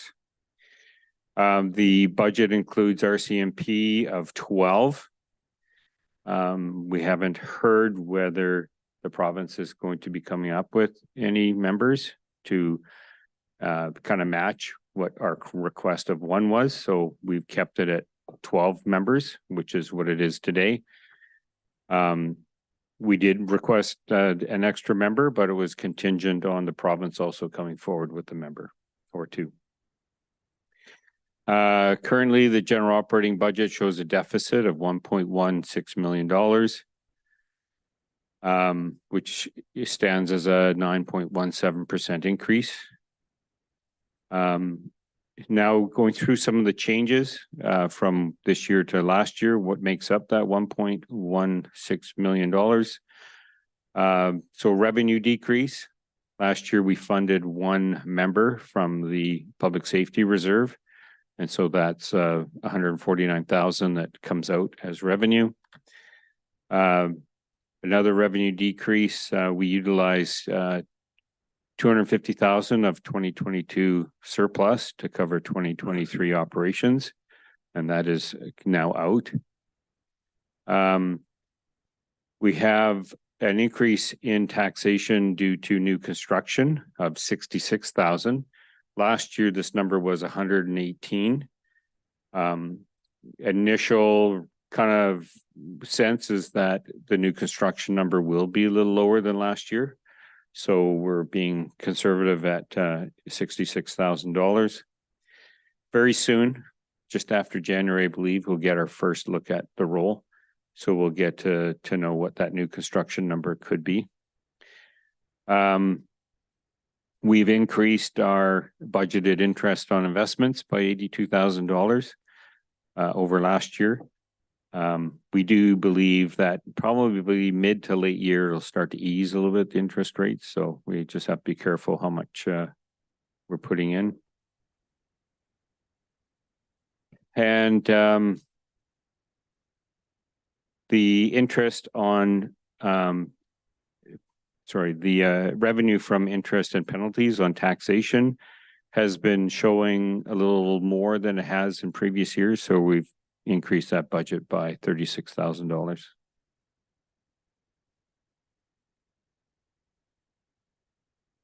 So continuing with that list, this one's on page 20 of the agenda, just describing more changes. So the RCMP contract increase, $196,000. And this is not a new member. This is our 70% of what we pay to the RCMP. Includes the RCMP contract, integrated teams, and overtime. Information technology, software licenses increased by $191,000. This is due to several new softwares that we added to our network, which includes our Questica budget software, STR monitoring software, the new council agenda management software. All these softwares have an annual fee, and that's just what it's costing us this year. Increase in salaries and benefits, $219,000. This also includes, any 2023 additions that we'd budgeted at 50% is now up to 100%. Increase in fleet costs. A number of things increased there. Not only did we know fuel increase, but also maintenance has been increasing as well for our fleet. And that's not that our fleet is getting older, it's just the cost to maintain, materials, supplies, oil, whatever, we do to maintain our vehicles. Debt servicing will increase this year. We have normally with long-term debt, we have 2 payments in a year, but because we're going to start the long-term debt in, let's just say February, somewhere in there, we'll only have 1 payment new payment in 2024. So that's an additional amount of money we'll have to bring in to cover. The overall increase to training and travel, $45,000, and this includes additional training for collections, and the sewer also includes additional training for new staff members, and includes mayor and council as well on this. Increase in parks budget for 42,000, and this is due to just their areas materials that they need just have gone up, including fertilizer, doggy bags, grass seeds. All these things have gone up from one year to the next quite a bit. We're actually purchasing more doggy bags today than we did a year ago, which is surprising. Wonder where all these dogs came from. So it's almost doubled the amount that we're buying. Increase in the operation center, 65, and this is budgeting now for a full year of operation, gas, hydro, all the costs that we need to run that facility, natural gas.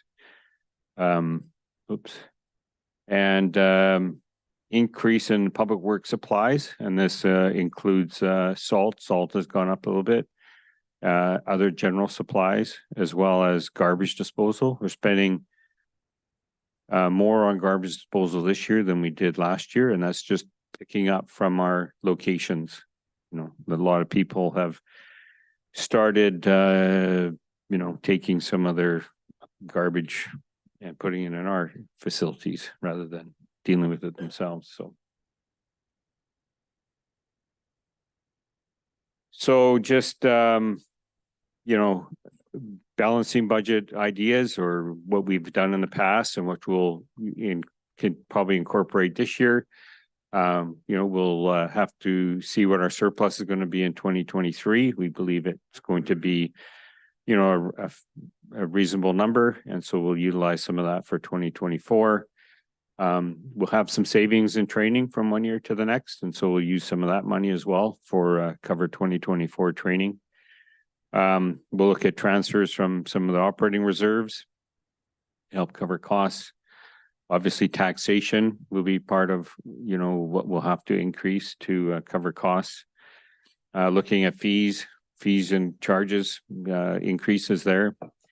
And, any other ideas that we can come up with to balance the budget. Jumping over to the sewer, once again, similar assumptions, best known information to date.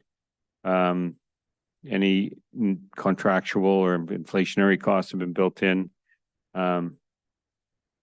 We're budgeting at a very similar level of service in previous years, and 1% in a user fee increase equals $28,684.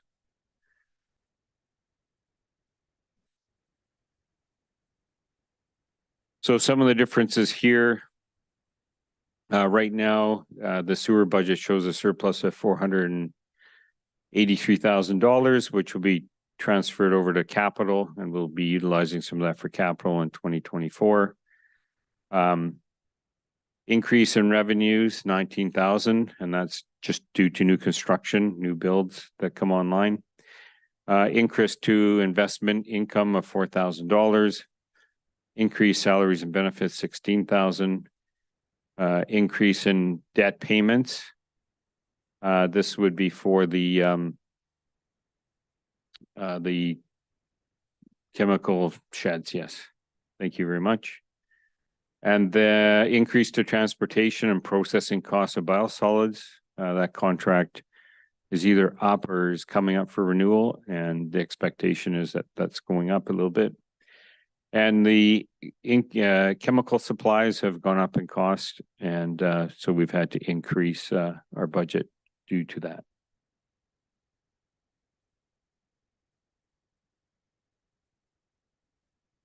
Just to break down in sewer revenues, sewer user fees make up 76% of the revenue here. Parcel taxes, another 23%, and return on investment, 1%. As per cost, sewer administration, 12%, collection, 9%, connection charges, 1%. Treatment, the big one, 47%. The Water Resource Center, that's the building itself, 4%. Interest on debt, 2%, and principal payments, 26%. So the principal payments will be ending soon. So another year and a half will be out of the debt for the WRC, which will be great.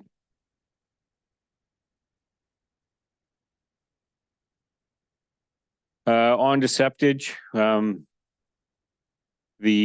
the budget book, it just shows a zero surplus or deficit. It's because any surplus, we just transfer into the septage reserve, in this case, to cover either major maintenance or capital. We still having a problem with revenues with the septage system. So we've decreased our revenue for 2024 by $70,000. It's that's just a thing on use. I know we had a discussion a few minutes ago about other places to treat the effluent.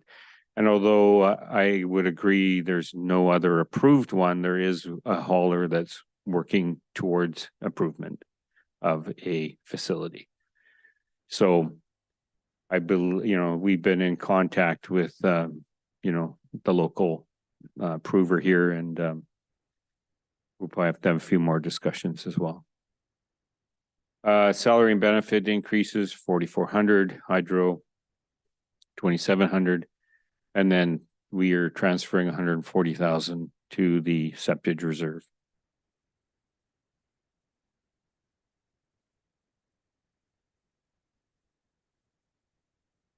So once again, ways to balance the sewer area. We'll look at what's savings and training we had in 2023 to cover some of the training in 2024. We'll look at transfers from reserves, increases in fees, or increases in parcel tax. Those are, about the only areas of revenue that we have. So if there are any questions generally, we can pause here and have a few questions. Other than that, we're going to talk about the community associations with Beverly. Okay, council, any questions on what we've heard so far in this space? Mayor Henderson? A small one, but the reference to Water Resource Center as a cost item within the Water Resource Center, I heard you say today, thank you, it relates to the building, but is this like management or maintenance? Yep, maintenance of the building. Like that would be the building's costs of hydro, natural gas, not the operation of the treatment facility. Right, Okay. and heat and So it's utilities. yes. Okay. Yep. So maybe we could rename that. Pretty hard to know what a Water Resource Center expense is. Anyway, thanks. Anybody else? Yep, Councillor Toth. Thank you. Just really quick, I know that we budgeted for one RCMP member funded from that public safety reserve for 2023. Did we actually receive that member, or are we anticipating receiving that member? Thanks.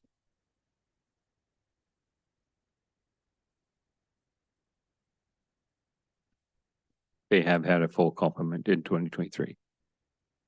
Thank you.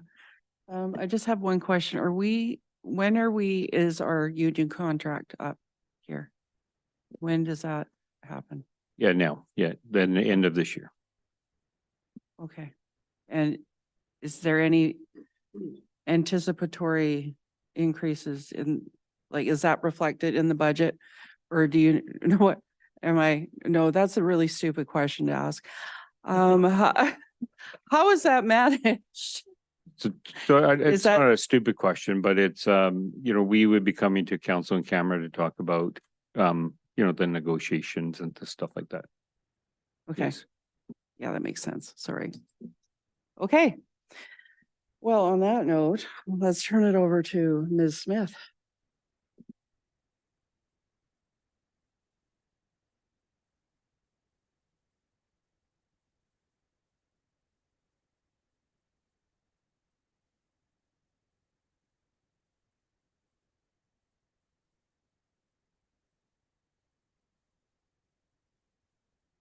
Learning how to use the clicker. Thank you. So staff met with community groups in September to discuss their capital requests. Starting on page 77 of the agenda is the Community Association 2024 Budget Request Overview Table, listing all the requests that were brought forward. On this table, we have identified items that were operational and of which service requests have been initiated. An example of that is the beach access esplanade below Yale Avenue South. A few other items brought forward that are not on the list were bylaw and law enforcement related, and the community groups are directed to contact those agencies to have them resolved. An example of these are property owners of landscaping encroaching on beach trails and speeding and other traffic violations. Of the capital projects requested from the community group, some are partnered with other government agencies such as MODI, while others like the Kontiki Beach access has been deemed not possible due to environmental and archaeological implications. Other projects such as the Periwinkle Lane and enhancement and the wayfinding signage requires funding, and the SDBA are going to be pursuing grant opportunities. Of the total list, there are 4 remaining capital projects for your consideration. So there's one in Tillicum, the pedestrian connector at Tillicum Bay to Naylor Road. And then again in Tillicum, the pedestrian crossing at Gray Creek Bridge, Davis Bay, Bay Road sidewalks and streetlights, and then Davis Bay again at the pier and swim float. Each community group provided detailed business cases, and you can find those starting on page 81 of the agenda. And note that none of these projects are included in the project or in the capital project listing and are brought forward today for council consideration. And I'd be happy to answer any questions. Thank you. Councillor Bell? Through the chair. Yes, so the number 3, Davis Bay, the Bay Road sidewalk and streetlights, is that not on the province's list somewhere, or have we not been waiting for some support from the province on that one, or is it a different one? Different one? Okay. All right. Darn. I was hoping to offload that perhaps, but okay, thank you. Any other questions, Councillor Shepherd? 2 questions. I note that Sandy Hook, you have or they didn't contact you, they didn't send in any information. Curious what happened there. Thank you for the question. Through the chair. Yes, we did reach out to Sandy Hook a couple of times, and they didn't provide us with the time that they were able to meet, so they didn't submit anything. All right. I mean, I guess what I'd heard is that they hadn't had any response, or their, in terms of the 2023 suggested items, everything was turned down, so they just kind of gave up, but I might be wrong. And to be fair, there is I think there's a podium or a gazebo meeting place that I think they're interested in, or we're working with them on. Yes, that's correct. It's in the actual capital plan. Sorry, just one last question. Davis Bay and the swim float. What's the swim float? It's just I think it's like a 12 by 12 float that used to be out by the pier. So it's independent. It's anchored like just adjacent to the pier. And I guess it went missing in a storm a few years ago, and they're asking for that to be replaced. Yeah.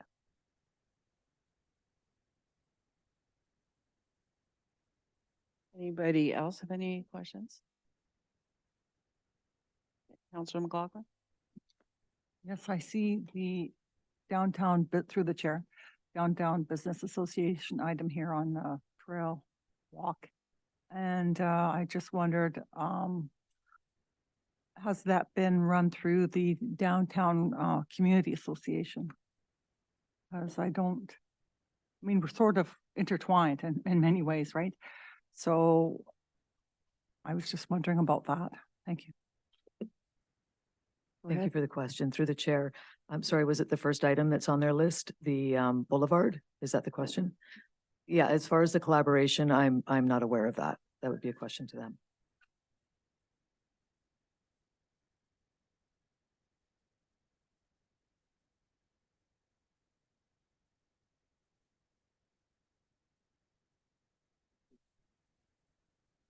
There's lots of noise outside today too. Any other questions for Ms. Smith? Nope, seeing none. We can move on. Thank you. I'm going to introduce Ms. Johnson. She's going to take us through the additional operating requests.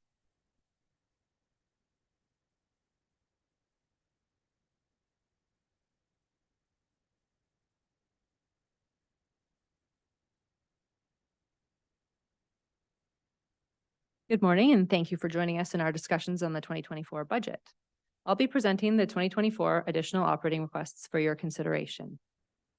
These requests begin with a summary on page 105 of today's agenda, followed by detailed business cases that elaborate on each project. I will introduce the requests by level of priority and will give an opportunity to ask questions as we go through them. I would like to mention to make sure to ask all your questions today, because we're hoping that later on today or even tomorrow, we would like to start making decisions on whether or not we incorporate some or all of these requests into our budget for 2024. Maybe we'll just let that fire truck pass. All right, thank you. Go ahead. Okay.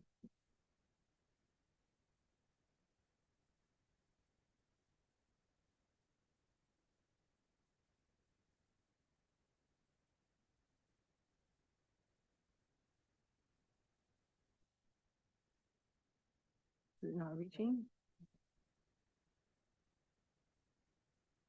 As you can see on page 105 of the agenda, the additional operating requests for 2024 total $2,156,054. These requests are budgeted to be funded from various reserves and a few other funding sources. We will start the requests that staff have determined to be the highest priority for the district for the 2024 budget year. These requests for new staff positions are all budgeted to be funded from taxation, and you can see on the slide the percentage of tax increase that each position will incur. The detailed business cases for each requested position can be found on pages 106 to 111 of your agenda. And it was nice that Director Roberts went over many of those in detail this morning. Was there any questions about these requests for the new staff positions?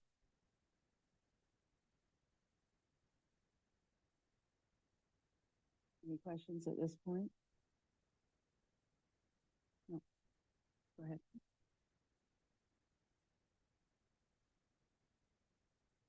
Continuing with the high priority requests, we are again asking to contribute the additional 3% to the capital reserve for the funding of the district's infrastructure requirements. And the DCC bylaw update was started in 2023, and a small additional amount was needed to complete the project. Were there any questions about these requests?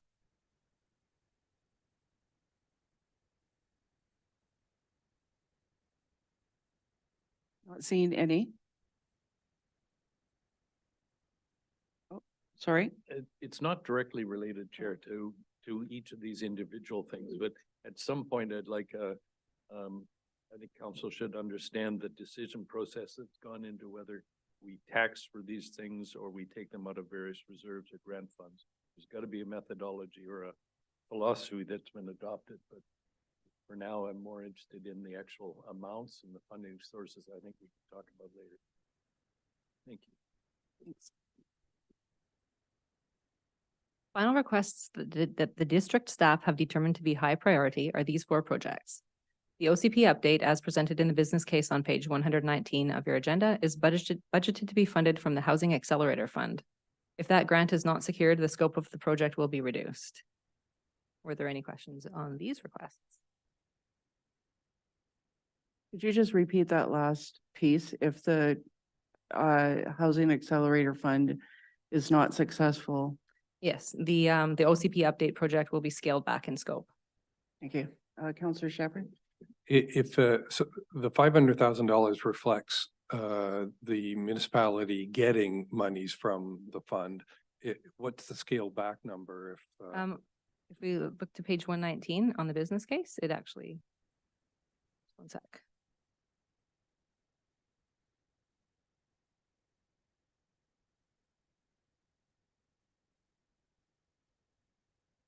Scales it back to $101,000.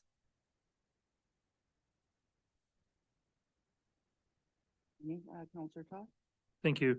The ortho imagery acquisition, I know it's a small amount. I recall, or I seem to recall that this is something that we're automatically setting aside for doing every 3 or 4 years into a reserve. So is this an increase in that funding, or have we not been setting aside a little bit every year for the last couple of years? Thanks. I believe we haven't been putting anything aside. Because it's been fairly small number, we've just been budgeting for it when it comes up.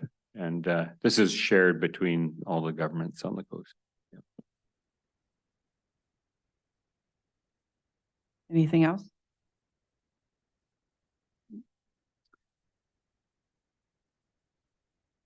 Or is there more? We will now move on to the requests that the district staff have determined to be on the medium priority projects. The business cases for these requests can be found on pages 120 to 124 of your agenda. One of finance's projects is the utility billing module, and that seeks to add greatly needed efficiencies to the property tax billing process. Were there any questions about these requests? Councillor Todd? Thank you. The Davis Bay Wharf archaeology, and I guess to a lesser extent, environmental assessment.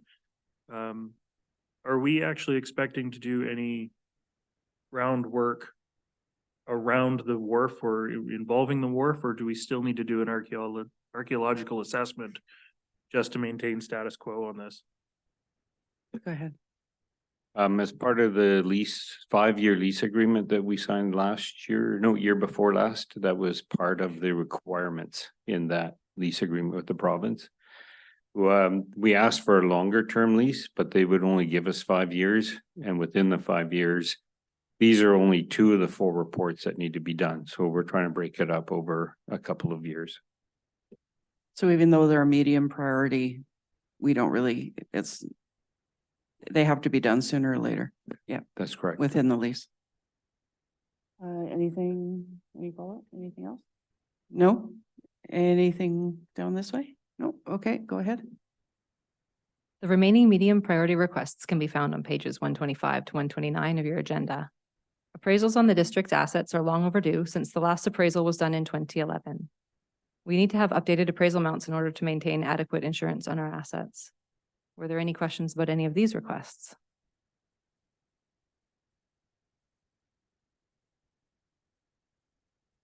So no. Yes? Yes, Go ahead. thank you, Chair. We've got the Growing Community Fund. We've got the COVID Restart Fund. Oh, Canada Community, is that gas tax? That's formerly gas tax, yeah. Thank you.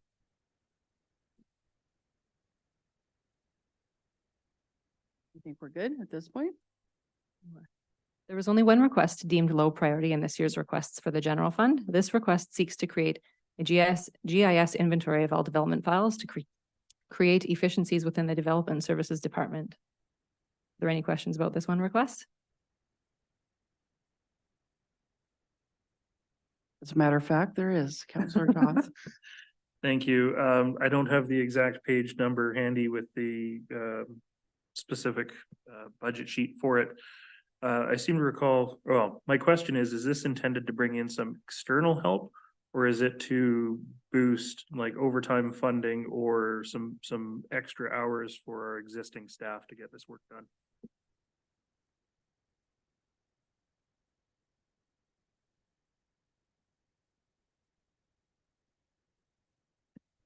To be determined, but at this point, I would suggest we be looking for external assistance. Thank you. Counselor Shepherd? Not it's not a question about a specific item, but about the COVID Restart Fund. Are we under any pressure to, I don't know what the balances are if we accept all of these recommendations, but are we under any sort of pressure to spend those funds by a certain date? Thanks. I'm gonna say yes and no. There's no like real heavy pressure, but they would like to see the funds being, spent by 2024. So the intention would be with the report we brought to council last week. There's 2 more reports coming at the next council meeting and this budget that we expend the funds. That's the intention, yes. Counselor Bell? Thank you, through the chair. Can I go back on a question? I wasn't quite prepared for this question. So back to the medium priority under Davis Bay Wharf Environmental Assessment and the archaeological. So you say there's 2 reports that need to be done, or there's actually 5, was it 4 reports in total? 4. And we've got 2 on the books right now. Are the other reports just smaller in number as to why we wouldn't spread those over as well? Or? Okay, so I believe one of the reports requires one of these Oh, okay. because it's almost like a master plan. Okay, And so these 2 are kind of what I would say is the base reports. And then Gotcha. one of the other 2 will need those 2 reports Done to first. be able to do that. thank you. Great. Counselor Toth? Thank you. On page 116 of the agenda package, the Office 365, it's highlighted that the funding for the next 5 years for this project is going to be COVID restart funds. So I just wanted to clarify that either the funding source is changing or is this just a one-time project? Thanks. The funding source will change.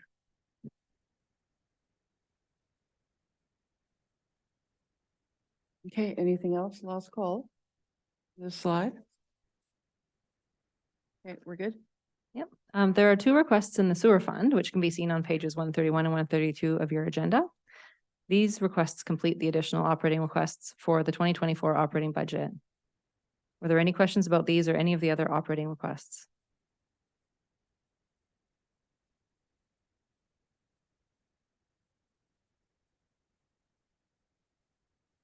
Just giving us a second here. I wonder, do we know which number is the environmental impact I see in the project numbers?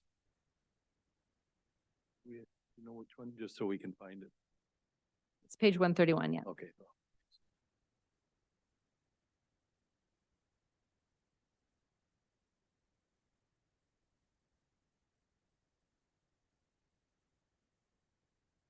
You have a question or No. your mic's on?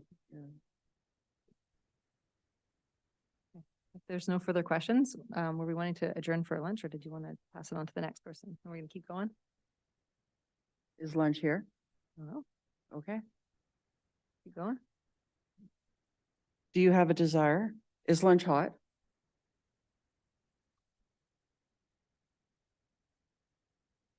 It's a wrap. Would you prefer us to finish? How long is this last piece?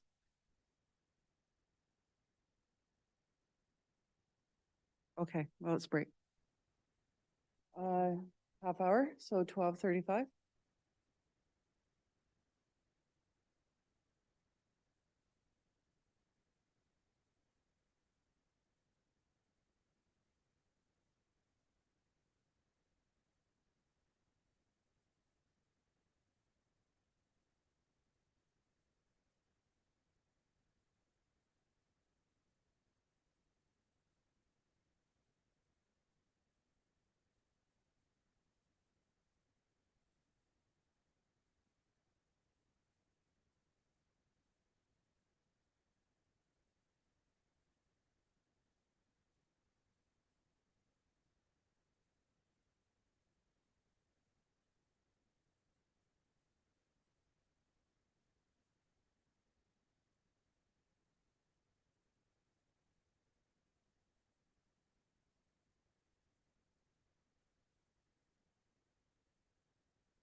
All right, welcome back, everybody.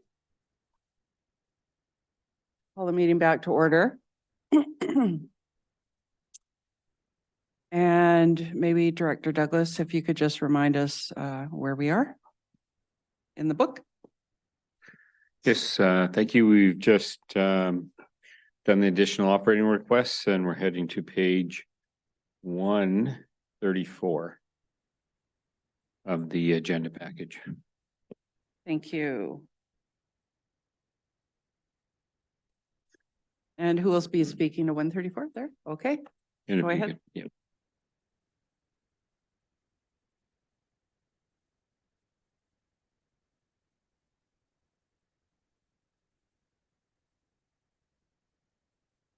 I thought I think we're waiting for slides, right?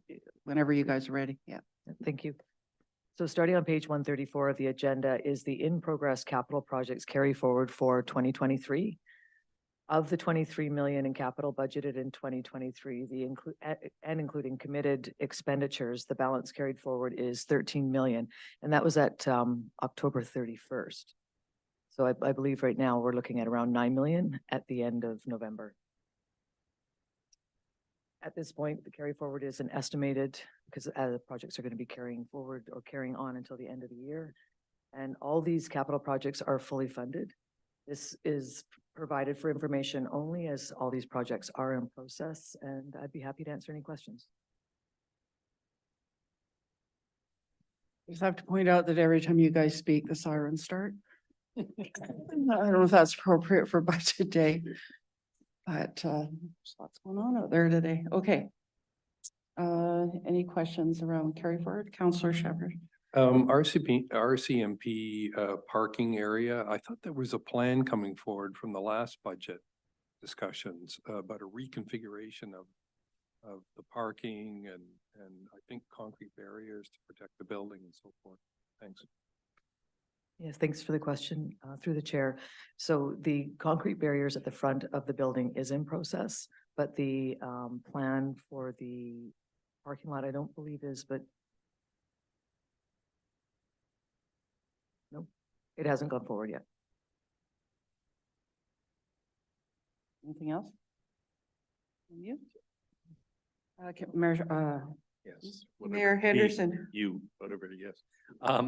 Can you mentioned the carry forwards? I'm always concerned when we have carry forwards, and are we setting ourselves up for, in a sense, failure by putting a whole bunch of new projects on top? So it's gratifying to hear that it's gone from 13 million in October, I think I heard, to 9 million. Where do you guesstimate it will be at the end of the year for carry forwards? Thank you for the question. A lot of the billing is done towards the end of the year, a lot of wrap up. So I'm gonna take a wild guess around 8, but that is like just a guess. More? No, just I offer that to council, that as we're being asked to consider new capital projects, if we're not going to be able to achieve them in 2024, should we put them in the plan? Are we overstretching, being overly ambitious? Thank you. Thanks. Counselor McLaughlin. Yes, thank you through the chair. Sort of following along those lines. What was the value of these projects when we started? If we have 8 million remaining, probably what percentage I'm getting at were accomplished? Thank you for the question through the chair. So we started at the beginning of the year of 23 million was the total capital for 2023. Thank you. Anything else from council? Nope. Go ahead. Thank you. I'd like to pass it over to Ms. Allnut to go through the capital budgets. Thank you. Good afternoon. I'll be taking you through the 2024 capital budget requests. There will be a brief overview, and then we will go through the requests within each category. An opportunity to ask questions about the projects will be available on each slide. Can you just confirm what page you're looking at? So page 137 of the agenda shows a listing of all the 2024 capital requests. with the request forms detailing each project on the following pages.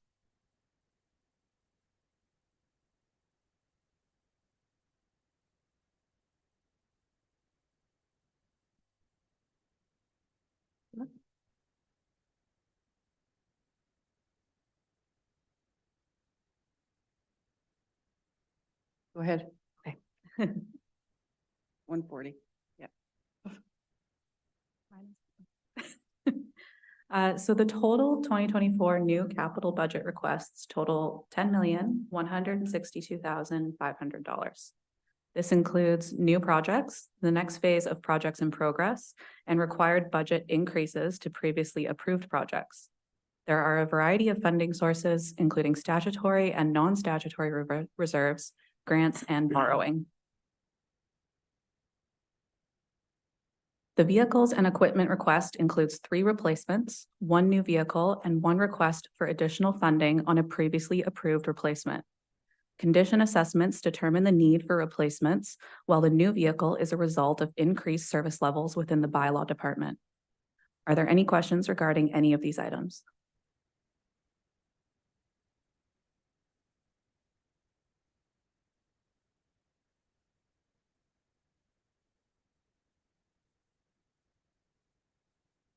Anything? No. Your face looks like you might have a question.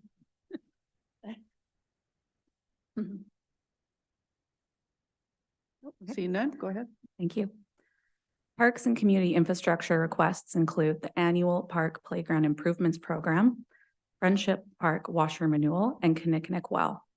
The park playground improvements project for 2024 has been identified as potentially eligible for the Housing Accelerator Fund, should the district's application be approved. Are there any questions?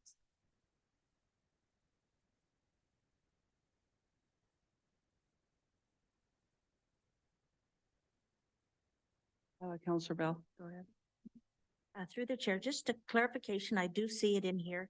I know there was quite a bit of talk around when it opened up around accessibility, and it looks like that's a piece in here. So we definitely have a strategy around improving the accessibility in this plan. Thank you for the question through the chair. There is a request under facilities for district-wide accessibility upgrades. So we will get to that in the next slide, but Okay, yeah, there is a request there for that. thank you. Go ahead, Councillor Toth. Thank you. Excuse me. It's not a question so much as an observation in that when we look on page 142 at the playground improvements, and when you look at the funding summary at the bottom of the page, it's expensive to build pretty much anything, including a playground. You know, we're looking at just over $1 million in the next 4 years for park and playground improvements, which is absolutely incredible. It's a statement more than anything. Thanks. Yeah, it's so true. Maybe anything else from council on?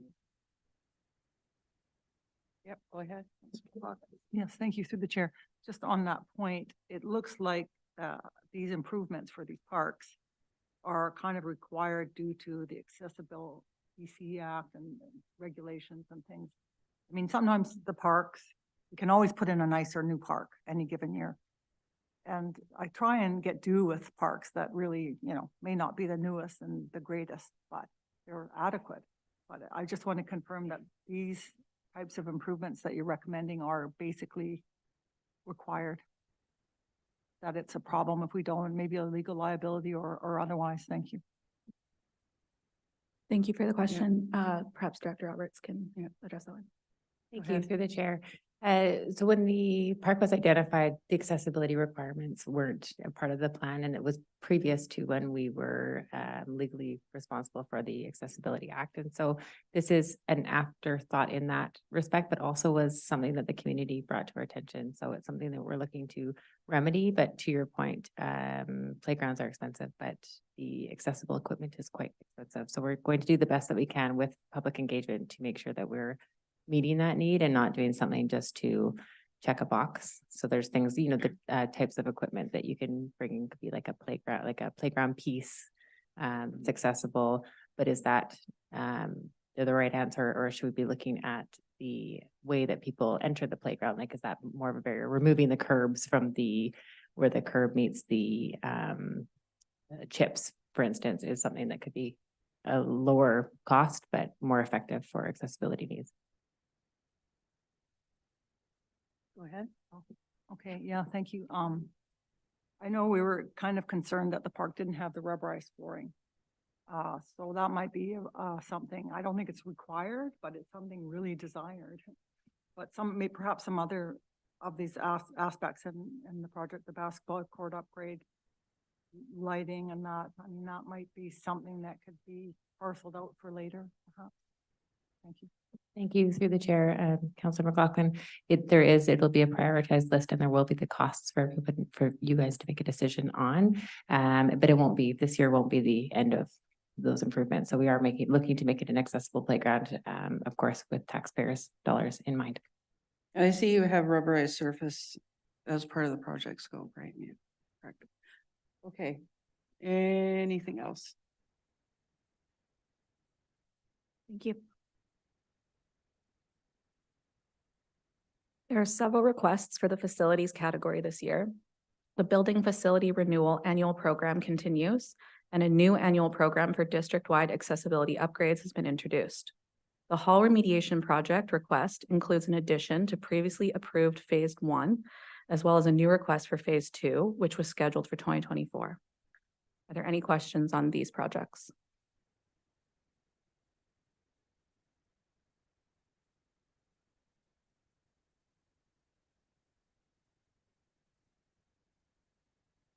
Yeah. Go ahead. Yeah, thank you, Chair. Obviously, this is dependent on funding. Leave it there. Go ahead. I'm sorry, what was the question? There was. Okay, okay, sorry. Thank Just you. noting that dependent on funding. Okay, yes, thank you. So continuing with the facilities category, there are several planned facility upgrades to address safety concerns, aging assets, and damage repairs.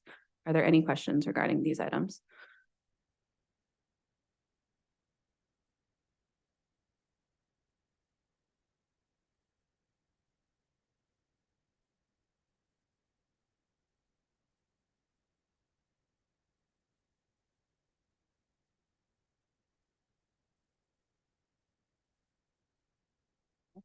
Okay. I hear muttering. I'm not sure if it's a yes. Go ahead. I'll mutter a bit then. I think I'm right today is to make sure we're all on the same page. We know the different projects, and then when will we actually start making the tough calls, tough decisions on, do we do 1 and 3 and 5 or 2, 4 and 6 or so on? Go ahead, Director Douglas, on that. Pardon me. You know, from staff's perspective, as soon as possible. Yes, today is about becoming comfortable with the projects are. And each project has a recommended or suggested funding source. But that still needs to be, you know, approved by council. But yep, as soon as we can move ahead, that would be staff's intention.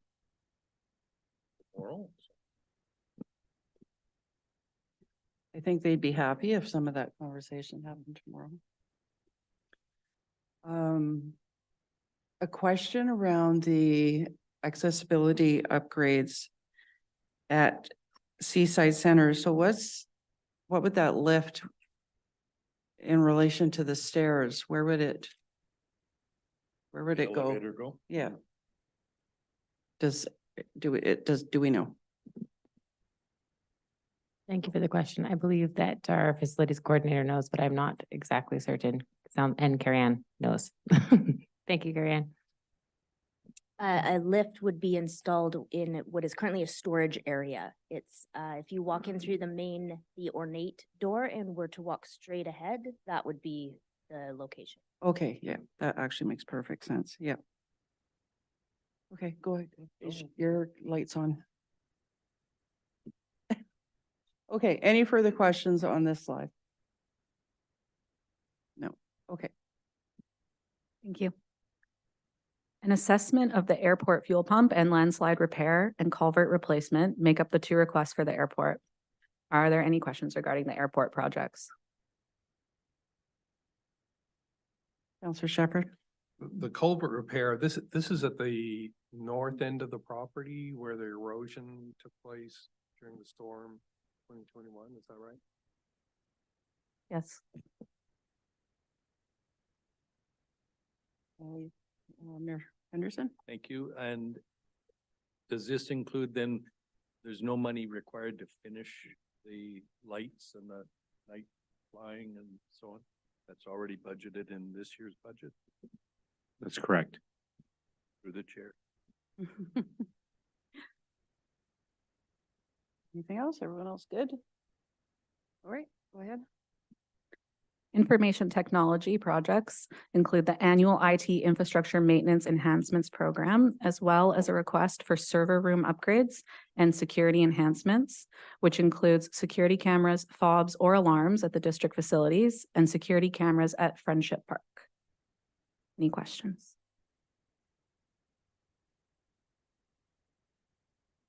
Does that answer your earlier question, Counselor Bell? Anything else? Any other questions? Oh. Counselor Toth is getting sassy. Counselor Shepherd.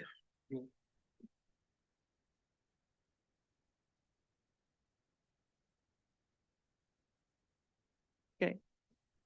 Now our public doesn't get to hear the jokes. Okay, calm down, everyone. Any other questions on this slide? Okay. Thank you. 2024 drainage requests include an increase of 25,000 to the Ergens Creek Headwell installation project, as well as 2 new projects. Does anyone have any questions regarding the drainage projects? Counselor Shepherd. Sorry, could perhaps do engineering if they could describe Ergens Creek, the head wall installation? Yes, thank you. Thank you for the question and through the chair. The Ergens Creek head wall, I believe as a result of the atmospheric river damage, we needed some additional funding to complete that project and install a new head wall on that culvert. So I believe this funding is to boost that.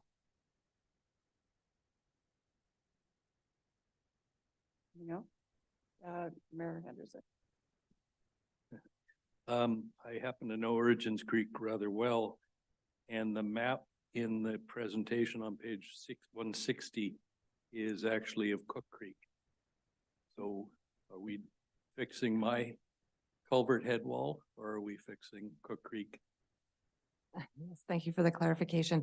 I believe the wrong map was inserted in that budget item, but Ergens Creek is the head wall installation, but there is work also planned for Cook Creek, separate from this, but I believe it's already been funded. Last thing. I believe it has already been funded. The Cook, I believe. Yes, okay, that's, thank you. Counselor Toth. Thank you. I think one of the holdups with this headwall project was insufficient road allowance to actually do the work. I'm just wondering if that's been resolved over this year and now we can actually move forward with the project, or is that still outstanding? Thanks. Go ahead. Oh, thank you. I'll need to check with the project manager to find out where if there's any land acquisition issues, but I will get back to council with the answer. Thank you. Mayor Henderson.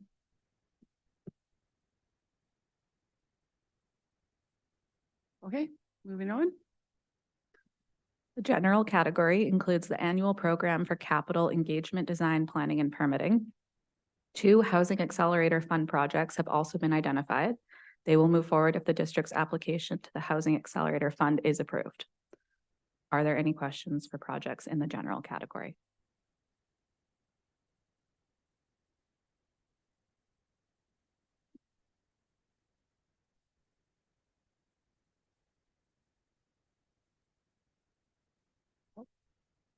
I don't see none. Sorry. Yeah. Okay. Thank Go you. ahead. Sorry. Oh, I'm sorry. Yeah. Councillor McLaughlin. Thank you through the chair. I just, on this accelerator fund project, 7389, we did just say that if that funding doesn't come through, that we would budget a lot less. So why is it so much? $1.475 million is a lot for something that we put a grant in for, but. So before we were talking about the OCP update, I think. Go ahead, Director Allen. Thank you. There's a few factors.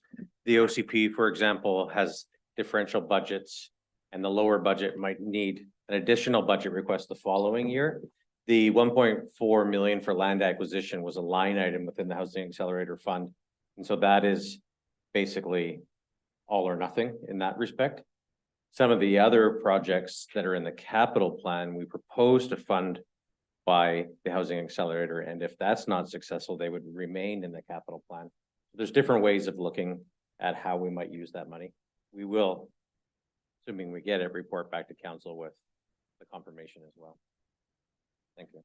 But outside of receiving this money for this item, being the land acquisition, there wouldn't be a budget. It's, we get the money, potentially do this or not. Correct. In this case, Correct. that's the case. Yeah. Yeah. Mhm. As opposed to the OCP, which would have a scaled back version. Right. And the Okay. capital projects, which would remain in the rolling plan, but just not funded as imminently, perhaps. Great, thanks. Anything else? Yes, so for the land acquisition project, I'm not sure where this came from. I don't know where that property is. There's no description. So, Can I speak to it just for a sec? yeah, So we put land acquisition as part of our strategic plan. And I see this, there isn't a property attached to this. I see this as, should this money come through, this is potentially money that we could use to potentially purchase some land as part of our land acquisition strategy. right. With good intentions, I think we've got ahead of quite a few projects that we find now are getting funded. For instance, the federal government's going to fund tourism things, surprise, you know, that's, so there's pockets of money coming. There's pockets of money coming for this kind of development as well. So I just have reservations about committing our dollars in advance like this, when hopefully we'll get grants instead. Because I just don't want us to get the, you know, cart ahead of the horse too much here, because of course, I mean, I'm interested in keeping taxes kind of where they are and not adding too many things to it, especially big items like this. Thank you. Okay, so I just want to be clear as the chair that we're not committing any money to this. We're waiting for the magic email to come that says we've received some money from the Housing Accelerator Fund. So there's no taxation or any other money attached to this request.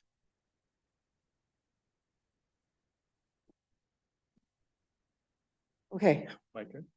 Oh, I'm Yep, sorry. nope. Mayor Henderson, yeah. Just to be clear, because this is a document out in the public, have we applied for $14.57 million from the Housing Accelerator Fund? I see that repeated, I think, on a couple of pages. Through the chair, yes, ahead. that's correct. That was our application. Thank you. And it just happens that at the top of the page 164, that it's 10% of that? Correct. Although the names are quite similar, within the Housing Accelerator Fund, there was the $1.4 million Housing Opportunity Fund line item.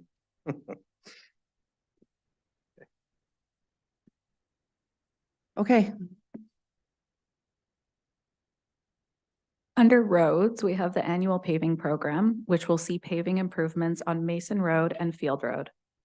Potential Housing Accelerator Fund funding has been identified for the district-wide transportation safety improvements and Mermaid Street rehabilitation projects. Are there any questions regarding the roads projects?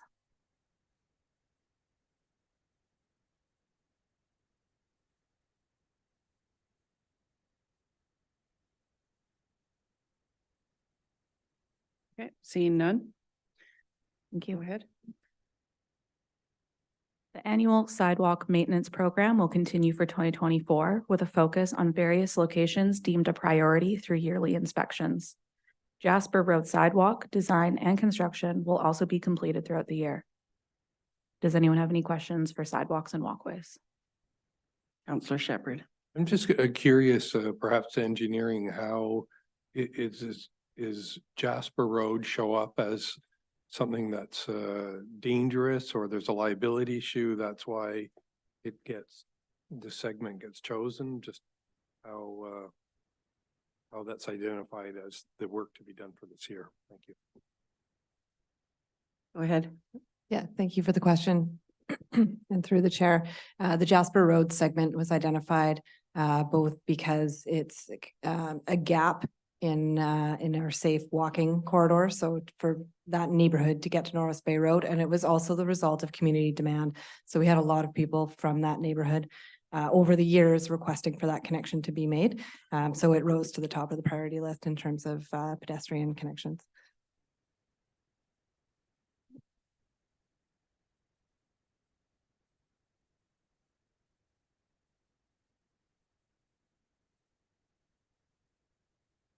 Go ahead. Thank you. This is the first group of the sewer collection and treatment projects. There are 2 annual asset replacement and renewal projects for the Water Resource Center and collection system, respectively, as well as the second phase of the replacement of the siding on the Water Resource Center building.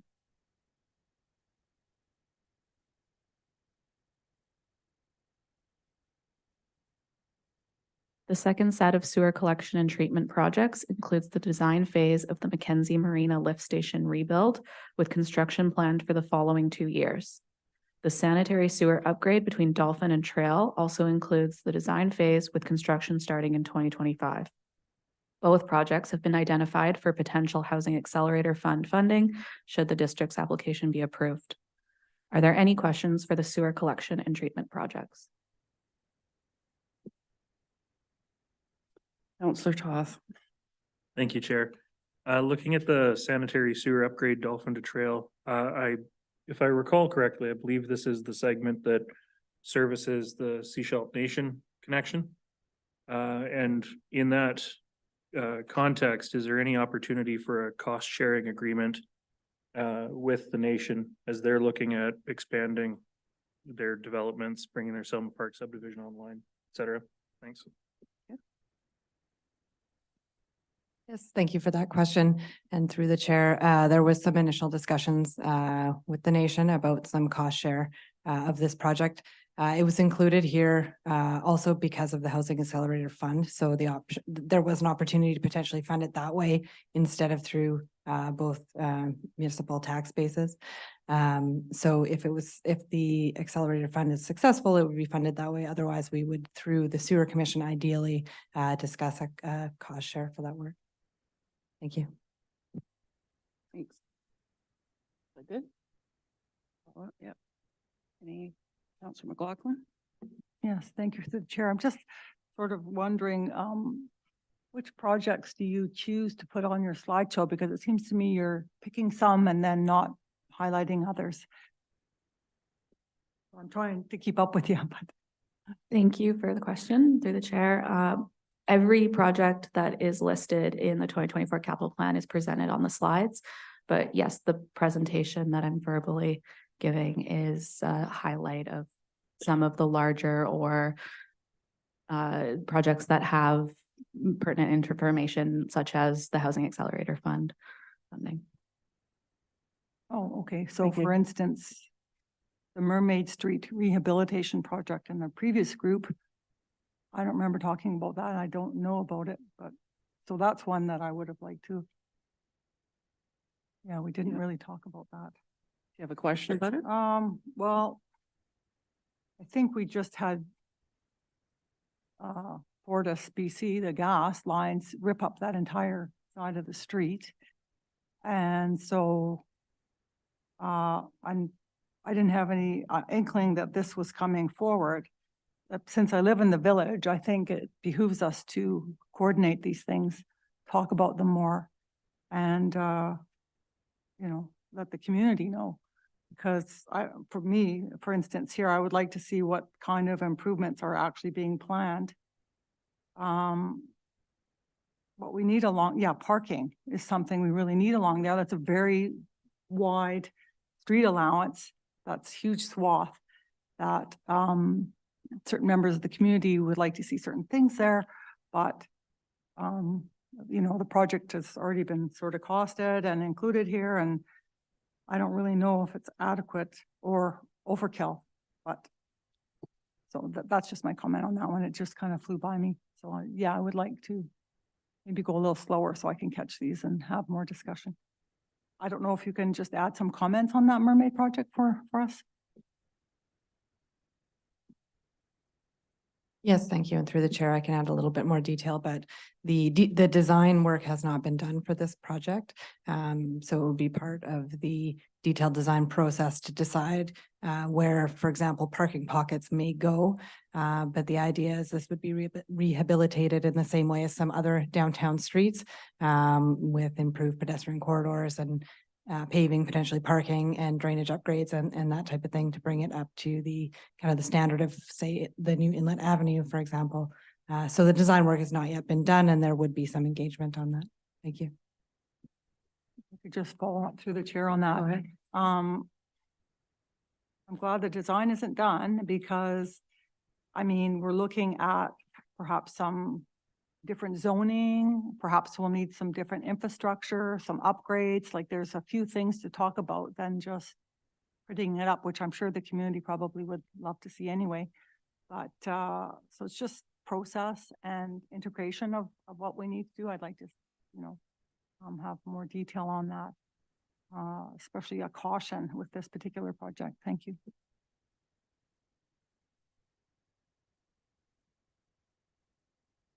Go ahead. Go ahead. Mayor Henderson. Go ahead.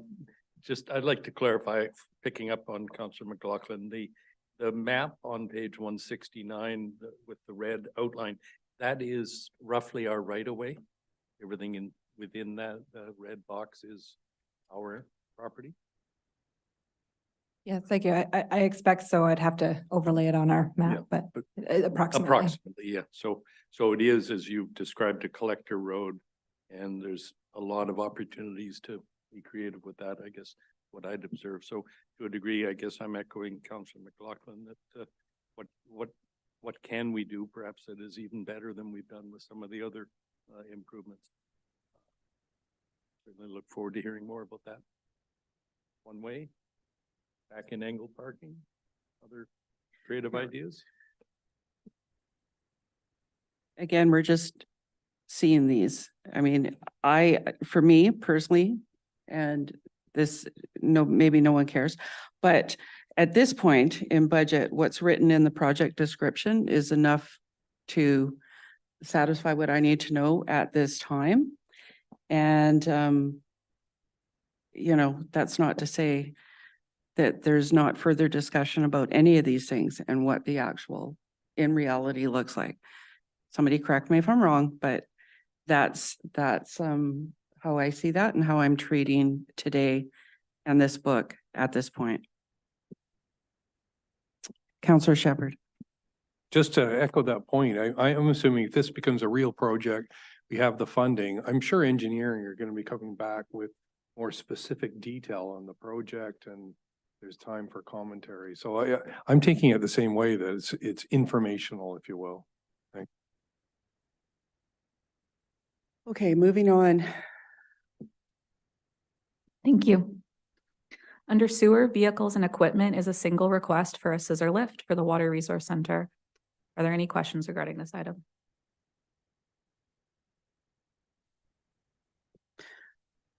Where are we? What page? Yeah. What page are we on?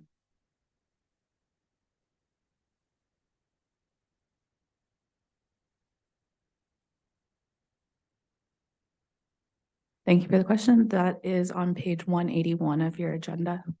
Thank you. Yeah, there it is. Any questions on the scissor lift? Are you? Yep. Thank you, Chair. I'm, no questions on the scissor lift specifically, but I want to use this opportunity to ask a clarifying question, because we've got $14,000 budgeted from the sewer capital reserve. And when we go out and we purchase something like a scissor lift, if we manage to get one for $7,000 or $8,000, the remainder of that fund becomes available again in the next budget cycle, because it's not money that we're taxing for. It's money that's coming out of our savings account, so to speak. I just wanted to highlight that and confirm that if I was wrong. Thanks. You're right that if we only spend $7,000, the rest becomes available. Yes. Does this scissor lift satisfy anything from a WorkSafe perspective? I think it was on the list last year that, right, that we didn't approve, so here it is. But are there WorkSafe concerns that are driving this? Ask. So yes, in some areas, in order to safely access some of the maintenance locations, it would be very challenging in terms of satisfying WorkSafe if there wasn't a scissor lift. And I also understand that the staff at the WRC rent a scissor lift for these maintenance activities, but it would be much more economical just to own one that stayed at the WRC that they could use regularly. Additionally, other areas it may be beneficial to use a scissor lift even where they don't currently rent one for, just because you can access and maintain those areas faster just using this type of equipment. Thank you. Any other questions on this topic? Nope, seeing none. Go ahead. Under septage is the annual Dusty Road Septage Asset Renewal Program continuing for 2024. Are there any questions?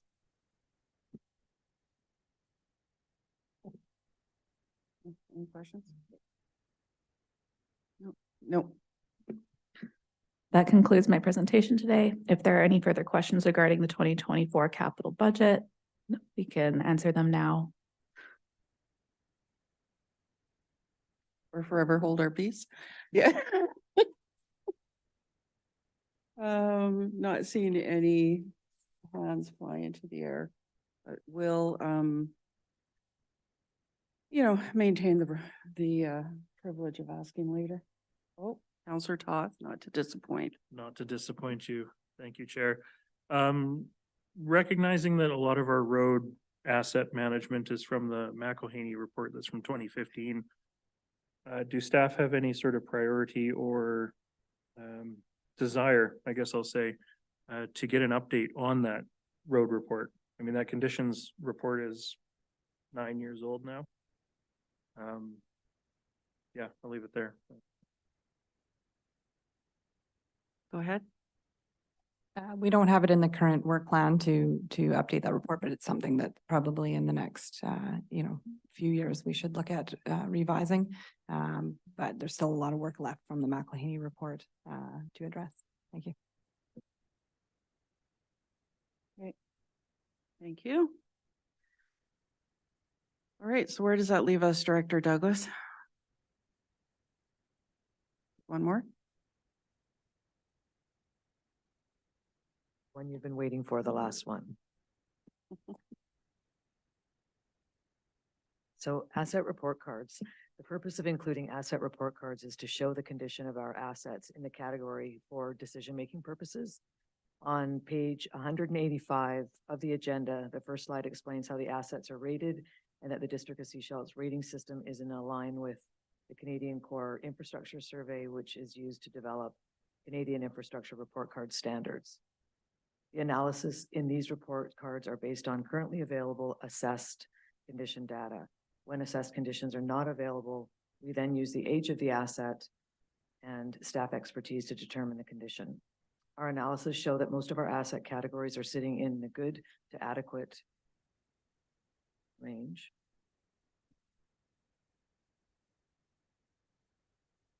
Which indicates that they're in the mid stage of their useful life. Exceptions to this range is information technology, which is rated very good. And then playground and fields and septage receiving at fair to poor respectively. And I'm happy to answer any questions regarding the asset report cards. Counselor Shepherd. It's not, I don't have a question, but do note on page 193 that there's still a fair amount of information unknown in terms of the quality or the status of the asset, culverts, catch basins and so forth. So there is, I guess it's a follow-up on Councillor Toth's question about updating the McElhaney report to fill in those gaps of information. And I know it's happening year on year, so but there is still information missing. Thanks. I think if you looked, I mean, I love these asset report cards. These are definitely like newish to us in the grand span of things. But if you had seen these like 6 years ago, I think they would have looked a lot worse, actually. So it's great that I think we're going in the right direction, and I think we have ongoing assessments, right? As our asset management plan and policy unfolds. So I think you're right. And over the next few years, we'll see at least it won't just be historical knowledge, or we're going to have a better understanding. Anyways, any questions around asset or the report cards? Okay. That's it. I mean, oh, sorry, Councillor McLaughlin. Since you asked through the chair, I'm just looking at page 190 of 200 and the last item, 4472 Hilltop. Red bar there, so it's, I'm sorry, page 190 of 200 or 186 in the actual.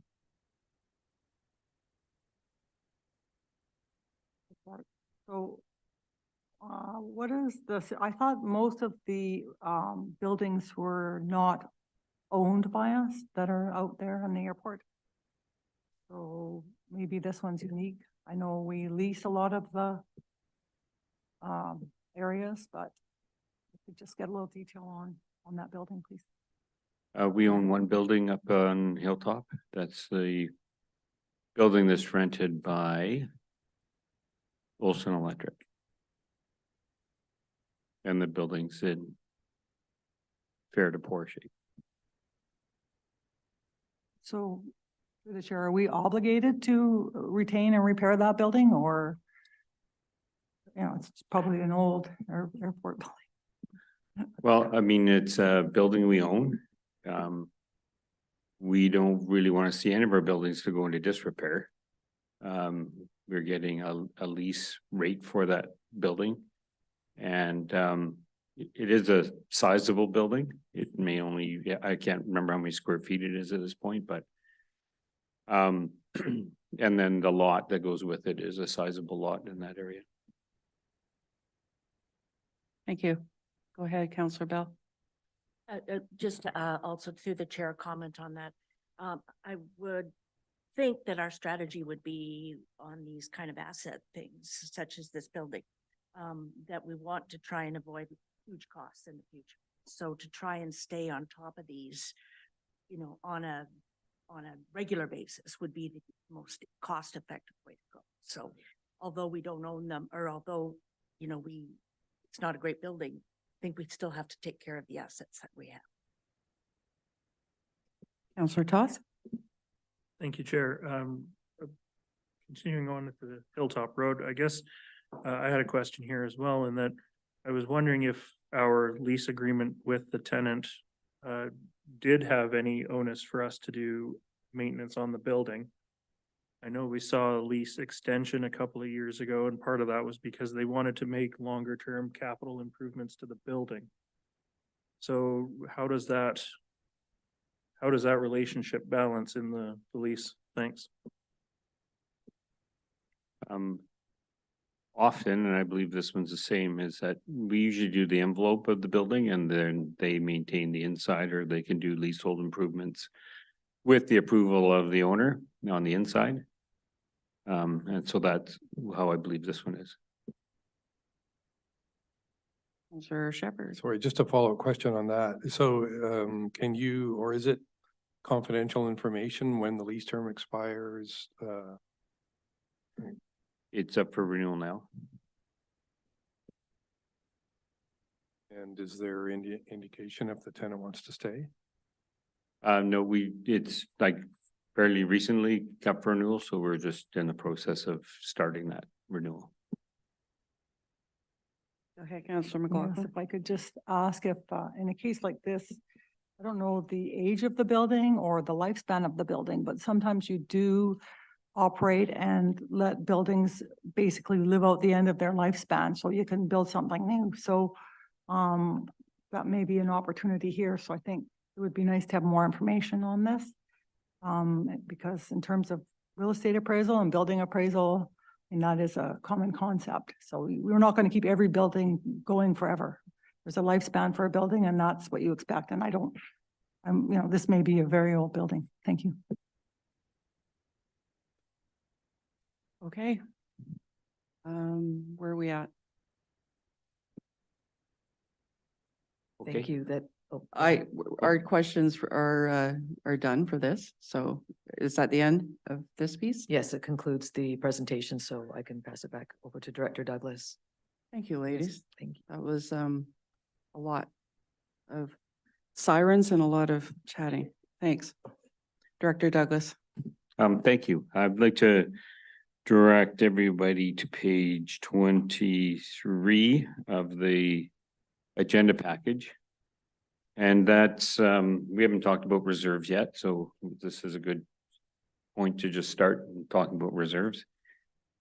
Listed on page 23 is what we're estimating is the reserves for the end of the year of 2023. And so this all includes, all the capital and contributions to reserves for 2023. And it's kind of a starting point, right, for 2024 with regards to reserves. And if you go then to, just looking for the other one. Which page? 184? 180.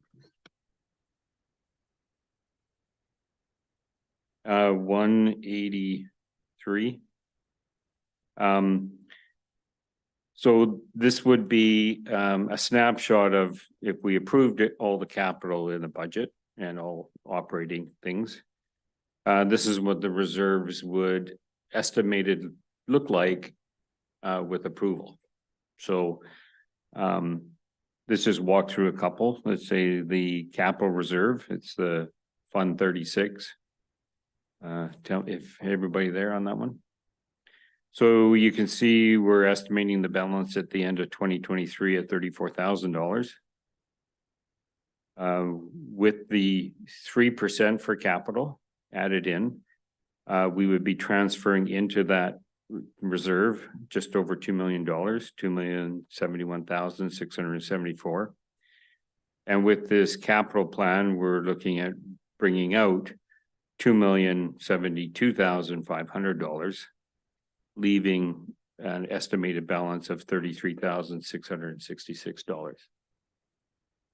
Okay, so all the reserves work like that. It's the ins we're planning and the outs that are within the provisional budget.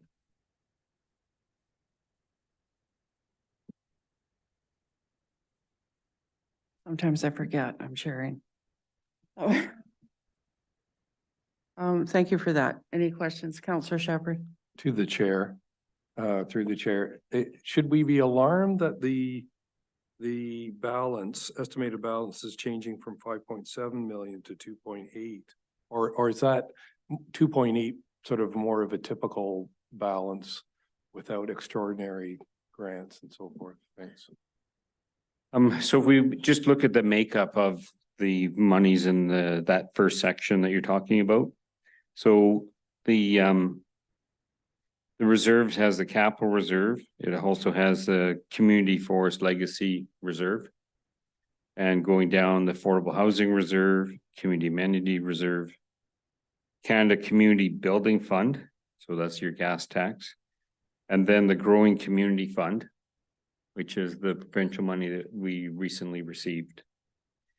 And so then if you kind of go into the second column, you can see that there's not much movement anticipated in the community forest reserve, the affordable community amenity reserves, right? So until we find projects for those monies will stay. The Canada Community Building Fund, which is the gas tax, that's a fund that we often draw on for several things. It can be used for, environment, roads, a whole host of drainage, a whole host of different projects. And so that's one that often money goes in and comes out fairly quickly. Okay. The Growing Communities Fund is the one that the province gave us for, to grow our community forward more. We haven't had that reserve in prior years. So 2023 was the first year we received the money. We had spent a little bit on the Mason Road or the active transportation. And so the remainder of 2.8 million is sitting there that upon council approval, these funds can be spent. And right now, I don't think there's any replenishment expected or planned from the province. Yep. Follow up? Well, I'm not sure it answered my question overall. It's just that we appear to be having a balance at the end of 2023 of 5.7 million. And with monies going out, we're left at 2.8 million. And I guess I'm asking, is that sort of a standard, what we would expect to have at the end of a year, budget year? Is it typical or thanks? Yep, I would say it's typical, yes, because if we just look at that $2.8 million number, that's not usually there at all. That was a provincial gift to the municipalities, right? So if you took that off the 5.7, we're sitting in the $2 million range, No. CAO. Yeah, if I could just add to that, I think what you might have been getting at is whether you should start getting into a bit of a philosophical discussion about the levels that you should keep for reserves. So the most simplistic side of that is the balancing between fixing these assets and saving money for a rainy day when something goes desperately wrong. There are benchmarks or municipal standards for what that ratio should be, which I'm sure Director Douglas can share with you at some point, but that would be another conversation we'd have to have. That helps. Thanks, Mayor Henderson. Actually, thanks, Mr. Yates. Thanks. Yes, thank you.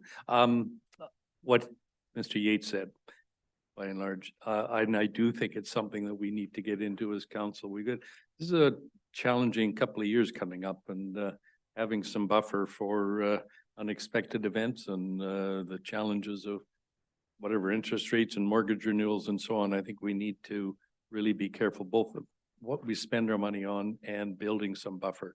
So I'd really welcome some comparables, as you've said, to give us some idea. Are we on track for the right sort of nest egg, recognizing in particular that out of the 2.8 or 9 that we have at the end of 2023, 70% of that is from the community forest. So it's not like we've accumulated reserves from our regular ongoing operations of the district. Yeah, I think I'll leave it. Oh, yes, and to clarify, because I think this is an important thing, Mr. Doug, through you, is the 3% that we've been taxing, does that now mean we're bringing in about $2 million a year from the 3% that have accumulated, have been increased every year? I think so. That's correct. So the in for 2024 would be, is being estimated at $2,071,000. From the I asked that 3% knowing the accumulation. answer, but I think it's really significant. The public says, oh, another 3%, another 3%. If we didn't, if this wasn't started some years ago, we would be in trouble. So full marks for doing it, and we need to keep at it. Thank you. Thank you. Councillor McLaughlin. Yes, thank you through the chair. I'm just wondering if there is a summary page that lists all the items we plan in 2024 to come out of the Growing Community Fund. Is there a page that has that? I'd kind of like to see that since obviously it's been a big focus. Thank you. So there's not one page. If you go back to the capital summary page, it lists the capital item and all its funding. And so there's accumulation of a number of projects that are being suggested, being funded from the Growing Communities Fund.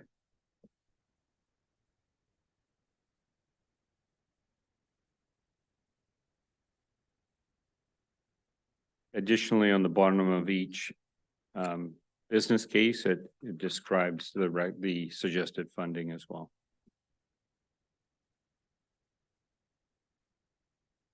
Page 138, yeah. Yeah, you can go through and easily see which fund. So 134 is of the agenda is the capital. 138. Okay, any other questions? As far as reserves go? I just want to echo it. It's so important for council to come to grips with what our philosophy is. So I really look forward to, please think about that. What is the right thing to use a Growing Community Fund for? What do we think? How fast do we need to spend COVID restart? There's no right answer. But that's sort of our primary role, and I'm sure staff would appreciate our guidance on that. So noted. Thank you. I bet you. Have you ever had a fund last as long as the COVID restart fund? In your experience? No. So noted, though. Councillor Bell. Just a final comment as well, through the chair. As we do look forward and also in echoing what Mayor Henderson said, is looking ahead, I think it is going to be a tough next year. I think that growth is going to be curbed, and I think we're going to be looking at some tough times. But I do want to say that I'm really, really pleased and sitting here as a council member that we are putting that 3% into our future and into this and supporting our community really in terms of what we need to do to provide the services and the good care that we do. So I'm very grateful for that as a council member that we have done that, and I'm very proud that the District of Sechelt has done it too. Feel good about that. Yeah, I concur. In fact, conversation in my head is 3% enough. Is also part of that. And to what Mayor Henderson said, I echoed that thought around the reserves and what best practice is, and look forward to that conversation. Anyways, any other comments? One more point. One more? The Growing Communities Fund was not a gift from the province. We all paid for it.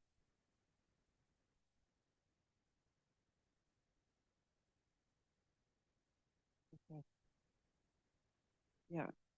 Well, we could say that about all of, yeah.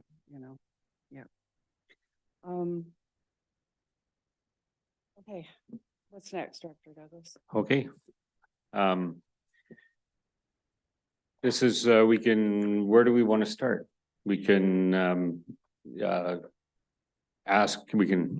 we can have a quick break. But I think the first, not that we're looking for decisions today, but the first kind of decision points would be some operational changes. So maybe we could look at the additional operating requests and dig into that a little deeper, maybe a little more questions on some of the ones you're unsure of, or we can go through the business cases on the ones that, you know, you want to ask more questions on.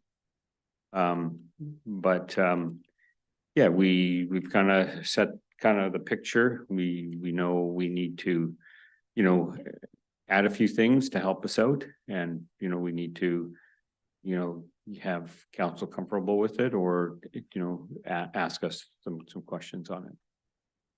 Okay. Well, I'd like to start with the union coffee break. Let's reconvene at 2:00, since I was a bit harsh on the lunch break. I've had the feedback. So we will reconvene at 2:00 and take it from there.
welcome back.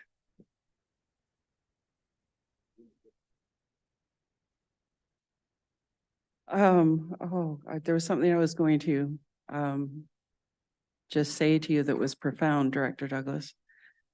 And it's gonna have to wait because it's escaped me. So we're back. We've been through the book. If council is comfortable with it, and this, I'm testing where your comfort level is. Would you be happy to go to page 105 and just review what's on the additional operating requests and see if there are items that you feel like you want more conversation or information on? Because I feel like there may have been a few in there that we weren't finished chatting about. So I'll start. With regards to parks maintenance position, for instance, one of the things we're hearing a lot on the community safety committee is around reports of trees that are dead on district property. Now that I use that term loosely because, you know, I don't specifically know that they're actually on our property. But I think when it comes to fear around wildfires, rightly so, and fire smarting, is this something that a position like that would help with? Like, how would that work with the arborist and, you know, that whole piece? Would it? Absolutely. Thank you for the question, Chair. So right now our arborist isn't able to do all of his arboring because of the lack of parks maintenance. We currently stage the trees as high priority or critical, and then it goes from there. And so a critical tree would need to be taken down within the year or the timeline suggested. And then we have ones that we're watching over the years, but those ones would, in a perfect world, be also taken out when they're deemed unsafe. We just don't have the people power for that. So right now our arborist is spending 50% of his time as a laborer, helping our parks maintenance staff and not able to do the tree maintenance. And so if he was able to do his job as his title is suggested, just being an arborist, we would be able to maintain these trees and also look for, like, as you say, the dying cedars or the trees that are starting to dwindle faster than they did in previous years. The other thing that I think we're hearing / seeing is around the marsh. And I know there's some sort of partnership historically within that marsh around maintenance, et cetera. But is more of the maintenance piece falling to us, or has there been a change in that relationship in the last couple of years? Maybe since COVID, or I was hearing something about that. I don't know the specifics since COVID. It has just increased. So if you think of that neighborhood, the amount of maintenance required at the marsh has increased. Yeah. And so we are doing more regular checks, and we do regular checks just as we do in playgrounds, where we're looking at playgrounds once a week during the summer and bi-weekly during the year. And they're also doing checks on the marsh, but there's a lot more cleanup efforts happening in the marsh than previous. And I know we do have some volunteers within the community, but that's not consistent. And maybe that was the case previous to COVID. Yeah. Yeah, that's just some sort of feedback from that committee, things that we've heard in the first 4 meetings, all kind of related to fire smarting, trying to decrease our risk. My other question around the community safety coordinator.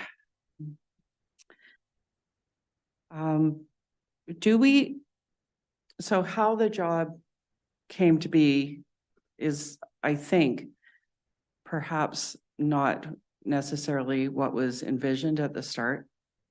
And I know there's been a lot of sort of trying to work through that.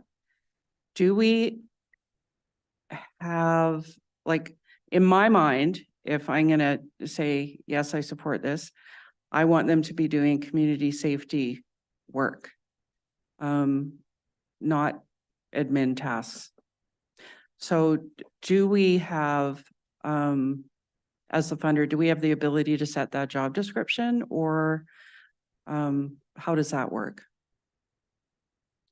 Thank you for the question. We do have that ability, and then it's about how they manage it. So I know at the RCMP, what I've heard is that they were having a difficult time with their staff time to make sure that that position was managed. So we would just take a stronger stance on making sure they're following through. I think now having the person at the community safety table, that we can provide more direction in that way. And again, her reporting to Karen or having that relationship with that new position will also help guide it. And we're already seeing that. There's like when she's reporting in, she's doing tasks that she wasn't doing 6 months ago. So that admin portion has shifted and changed, and she's not doing as much speed watch and those types of things that were initially deemed important. And she's now in line with the community safety task force, but we could certainly drive that with, she's a municipal employee.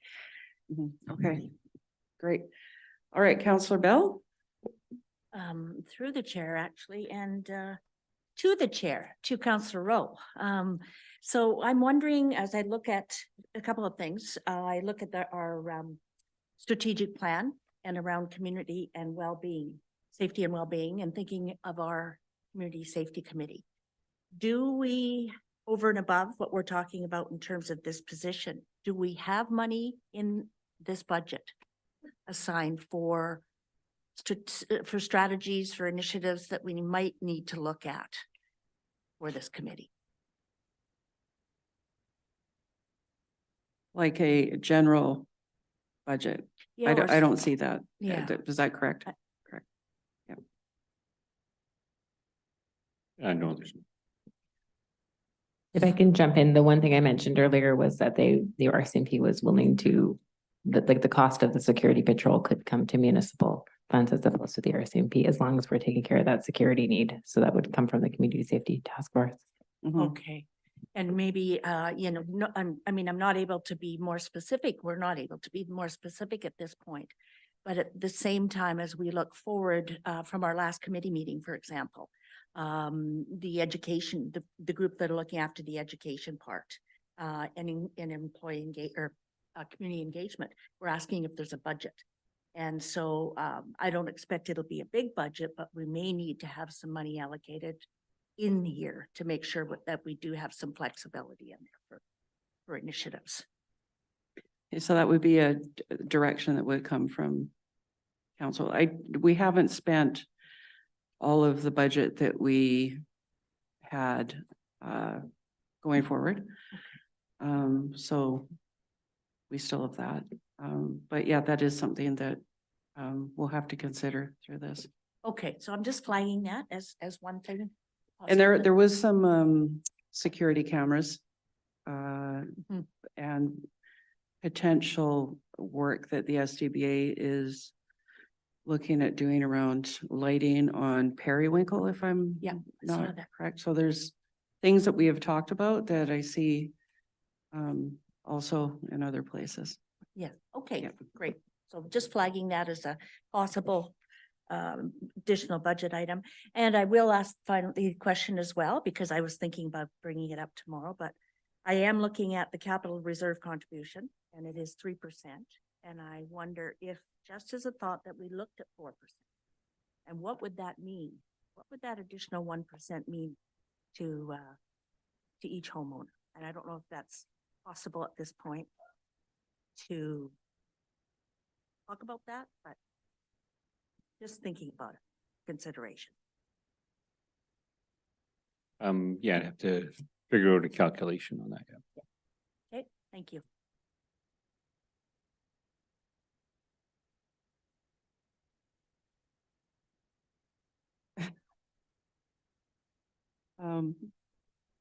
Okay. Does anybody have any else they want to chat about? Yes, Mayor Henderson? It ties into that I guess I'd be encouraging us, this year, we've incurred a lot of costs for things that are frankly the provincial government's responsibility. And so a lot of the costs, whether it's the communities, our community events coordinator or others have put huge amounts of time, and we paid real money, including security fees for work that should be under the auspices of the province. So I'd like to start tracking that because I think we should be sending the province a bill. I think that if we're able to do the work, that's great, but we should be getting paid for it. And that would be part of how we would fund something if we felt we needed to. Yeah, we'll leave it at that. Yeah. Again, through the chair, and piggybacking on that, I can't help but think about some of the things that we did bring up that need Modi support.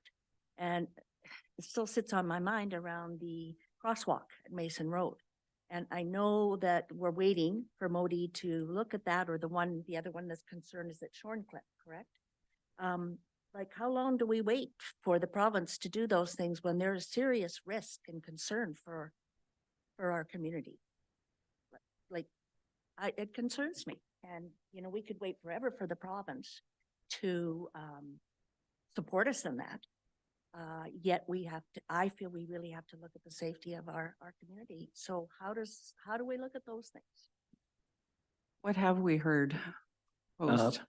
Highways has been in contact with us on all three of those projects. So that's actually for them a rapid response. So we'll keep you informed and try and get back to you in the next couple of weeks with where we're at on those. Okay. How quickly they might move forward. Because they're in different stages. Some have already been through design, others haven't. So funding it only comes after the design, So they're back in the game. somewhat. Somewhat. Okay. Thanks. Okay. You guys know, yes, Councilor Shepherd? No, I don't, I want to proceed with giving as much direction as we can to staff in terms of the high priorities. Obviously, yeah, the 3% towards capital reserves, I'm completely in support of. In terms of budgeting, the OCP update, I'm not sure why we're showing the $500,000 figure here unless we've got that grant.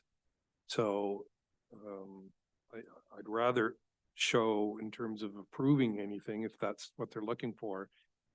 Sorry, go ahead, Douglas. Yeah, go ahead.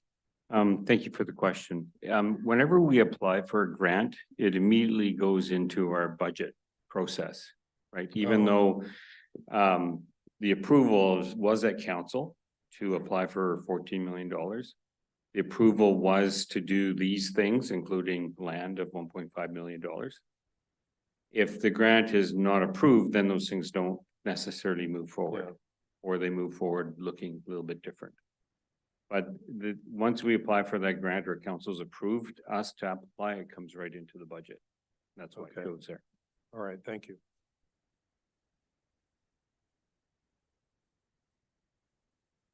All right, council. I'm not seeing a whole lot of questions, except for Mayor Henderson, of course, who has his light on. Thank you, Sorry. Chair. Just to clarify, the proposed increase in head counts are for full year, fully loaded compensation for each position. Whether so maybe we don't end up hiring them right away, but at least we're anticipating the full cost. So I'm getting nods, which is what I'm looking for. Thank you. Nods are good.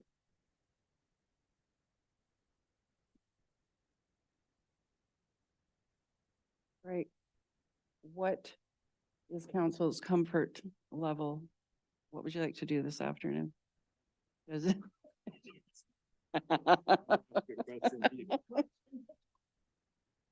Go ahead. Mr. Yates is going to tell us what he'd like to do. In the absence there of anybody else, something I thought maybe we could have a quick chat about is I've heard from a few people a belief or an understanding that 2024 may be soft economically or heading for a downturn of some kind. So I think it might be interesting to have a quick conversation about where that comes from for people. What sort of indicators are they looking at to come up with that theory, and what kind of repercussion they think that will have? That's not a feeling that I have, although at a meeting last night around the other project I'm working on, it would appear that some of the builders are telling us that things are slow in their mind, but that's all relative to maybe a level that's insane. So I haven't specifically heard that myself, but Councillor Shepherd? Yeah, I mentioned that to Director Yates, and I'm happy to come forward with what backs that opinion. So I'll do that. Go ahead. Thank you. To me, it's about the interest rates and the number of businesses that have or are closing. I think those are signals that things are tough. I dropped in to support the Lions Club at the Lighthouse for half an hour on Sunday during Grey Cup, and it was half empty. So that is a real concern that people are already, I think, cutting back. So I think my comments in this are about us also doing our bit to make sure we keep things as affordable and deliver the best value for money. And there's no criticism of anybody in that statement. It's just it's going to be tough in the coming year or two, based on mostly I'm suggesting on interest rates and the impact on people's ability to spend money. Thanks. Go ahead, Diane. Thank you, through the chair. I just love getting to comment on even international affairs when given the chance.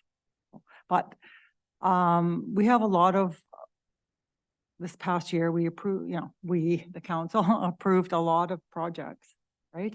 A lot of housing projects, a lot of relatively high density projects here. So we have a lot of things in the hopper, right? So potentially I can see that the planning and especially the development department will be very busy, with whatever comes through. So, I mean, that's, and hopefully it's going to build some of the housing we need, or let people transfer up to vacate housing that we need. But I would be kind of glad if things slow down, because what I would like to see is have local builders have the time and the almost not desperation, but the energy and the willingness to help us do a lot more suites, basement suites, additions. I was quoted in the paper saying the best housing we could have is the housing we've already got. I kind of circulated a number of months ago a paper from UBC that I noticed from way back in 2020 about empty rooms. Like, there's a lot of space in the houses we have, and it's our opportunity to better utilize those spaces and those homes to put housing units in and around the housing that we have, using the infrastructure we have in, a walkable neighborhood here. So I'm hoping that's what will come of it. And as a planner too, the nice thing about when things slow down, people get to take time and have a breath, and it's a good time to do some planning, because when you're busy developing and things are on steroids, you don't have time to really undertake that planning. So it's an opportunity to have that time to actually take the time to do some planning and really, look at some of the softer services we provide, not just infrastructure and development. So I see it as an opportunity, really. But as I've been here a year or two, I realize, tourism is important, ferries are important, but the ferry issue is killing us. And when I see a big apartment building we want to build, I think, how many ferries worth of construction material, is that going to take to get over here? It's a huge undertaking here. We're kind of a remote place. It takes a lot of effort, a lot of organization to build even a regular house or a nice house, but certainly to build a major development is going to be huge. So I don't know what we can do about that. We'd like to have another ferry, but one thing I would suggest is that it would be nice to have a ferry that would run overnight, that would be for hauling materials and such, because somehow we have to have a better flow and make the ferry system work better for us so that we can do the things we want here and support development that we need. I just want to bring us back to CAO's question around the economy. So is your sense that things are going to slow down economically? Is that what I'm hearing? Yes, Yes. but Okay. there's going to be a push for housing, you know, federally, Yeah. we've heard Yeah, it, we provincially, get we've that. heard it. Yep. So what that means here is still a lot of busyness and a lot of work to be done, and hopefully to bring us to a new future that's more sustainable, you know. Do you have a comment, Councillor Bell? Just, no, actually not to Councillor McLaughlin, but just to our CEO, that just mainly my comments too were around just from the Bank of Canada, you know, certainly from the federal government, some of those things. But again, there's a lot of information out there from all the experts. Overall, it seems to be there'll be some decrease in growth. But I don't know if it's going to be significant. I mean, for a while we hear that there was going to be, you know, that we're going to have a recession. There seems to be a withdrawal from that now in terms of the thinking. So that's a good thing. But again, I just go with what, you know, hearing from some of the federal government initiatives, as well as often Bank of Canada. So that's where my comments were coming from. You have an opinion? No?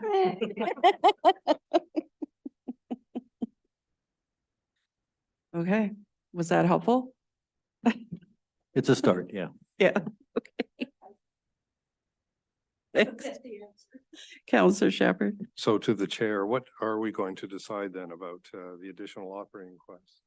Well, that's what I'm asking council, what they're comfortable. Are you comfortable with moving forward with anything today? Yes, I am. I'm comfortable with moving forward with both the high priority and the medium priority asks.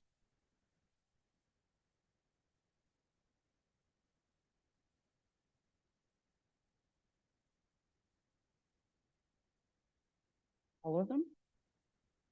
All of them. It's a bold statement right there.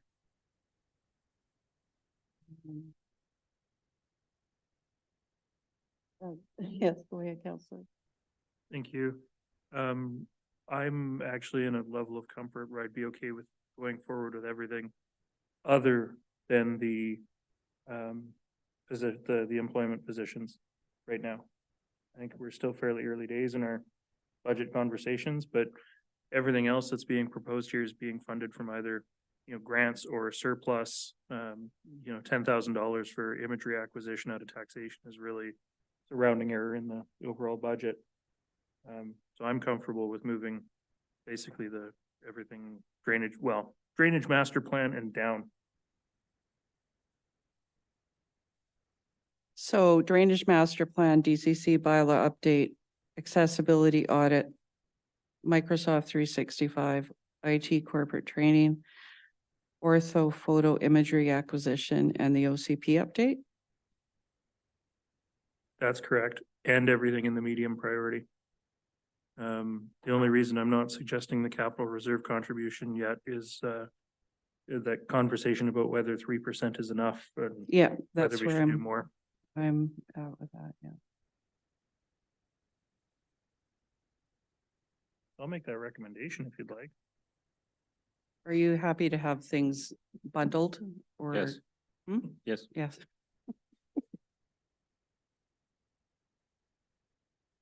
So we have a motion on the floor to adopt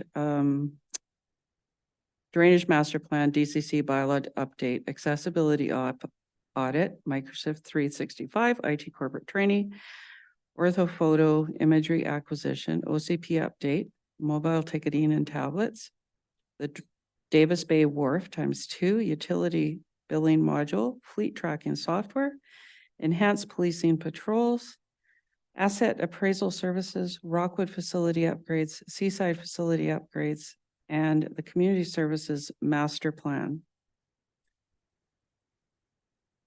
All funded from grants except for the ortho photo imagery option. Sorry? Or surplus, that's right, sorry. Do I have a second for that? And Councillor Shepherd. Now, questions? Yes, I'm sorry. Yeah.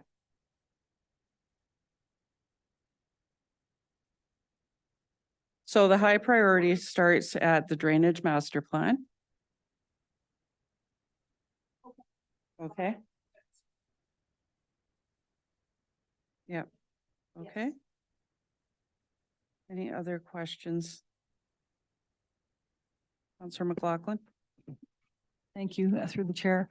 I'm just concerned that we have a lot of projects that we've moved forward and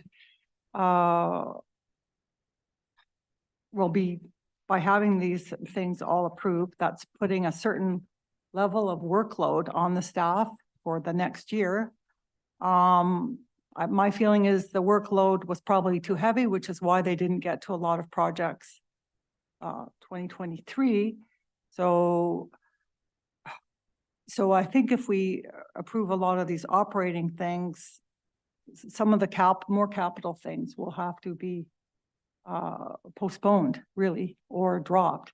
So I don't have a feel for that, but it's just a caution I have. Although in some ways, the taxation positions that are listed as a high priority probably are helpful because they help them do work better by having more people to get the jobs done. So I'm sort of torn. I don't know if anybody can provide some comments on how that really affects the staff, that if we approve all of this, because I don't want to overburden them. Yeah, thank you. Well, I just want to point out the staff put these things forward. So, do you want to comment on this? Yes, Director Roberts, oh my God. that's fine. Forgetting names. Yeah, you got it. Yes, I was just confirming with a few people. So things like the drainage master plan, for instance, would need that dev tech to run that. A lot of these are tied, right? We're talking about the community services plan and what we're going to do, but we don't have any parks people to run it. And then if you're looking at the a bunch of facility upgrades that we're talking about as well, our facility maintenance person is already doesn't have enough time to do his current job. So all of the jobs that I put in priority, and again, this is a year I've done things a bit differently. If I put all of them in, I would have been asking for 8 positions this year, and I didn't. So this is it feels very critical to have all of the positions that I put forward. And I know again the laborer is in the budget book, but it would be a medium priority for me. My public works team is going to say differently because they have that collections piece, but I'm being truthfully honest that those 4 positions are critical. Thank you. Yeah, and just again, just through the chair and just to comment, I certainly heard in the staff presentations that a lot of the things that were brought forward were to improve efficiencies. That seems to be sort of an underlying theme. So I'm comfortable with the staff's decision to put these forward as a result of that. Thank you. Any other questions or comments about the motion on the floor? All right, call the question. Oh, sorry. Mayor Henderson. Yeah, I guess I wasn't ready for this discussion today. I'm still struggling with the things like is it right? We're already starting with a base of 9%. If I saw the chart correctly earlier, and my comments about affordability, I won't repeat them. Yes, we're taking most of these things from surpluses, but that also causes me some concern because maybe we need to keep some of those surpluses in our pocket. So I'm struggling with how I would vote on this motion.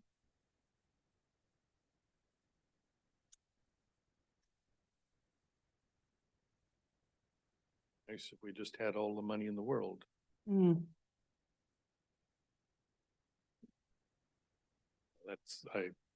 don't feel ready to vote. So but if everyone else does, then Well, yes, Councillor Toth. Thank you. I mean, at the end of the day, this is draft 1 of the budget book. We know we're going to see a couple of more drafts before we get to the end, which is going to include year end, a better information about our year-end surpluses, monies that might be able to move forward to fund other projects in 2024. That 9.18 or 19 or whatever it is %, you know, I think back to the 2023 budget process and that we started with a really high number, but then it was whittled down quite a bit just by the time year-end process had finished. So that's what, you know, another reason why I didn't suggest any of the taxation items yet is because I think we need to have a more complete conversation about the taxation picture. But all of these other projects are either efficiency gains or things that staff have been looking to do in years past that they didn't get to, or yeah, just things that should hopefully improve things for our staff.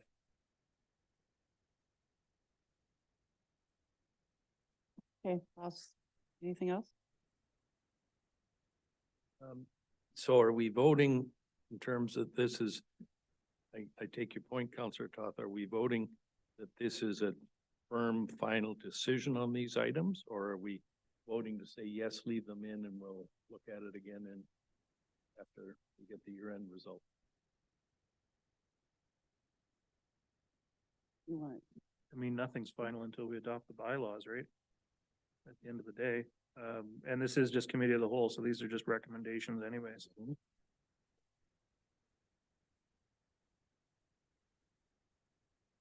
I think we're voting with the intention of, you know, supporting them if you're voting to support them.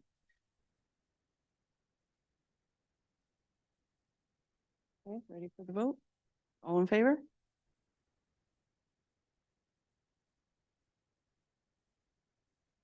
And you don't have to apologize for your opinion, Diane. Would you like your vote recorded?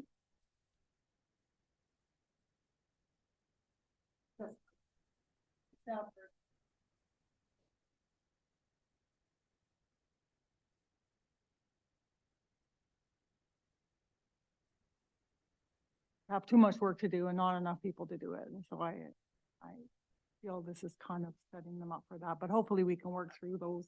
Yep. As time goes here. Thank you. Okay. Huh? Motion's carried. Sorry.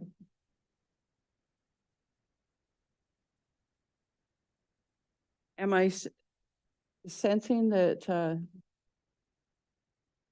sorry, that we want to end the day at this point, or is there anything else you would like to look at today for discussion?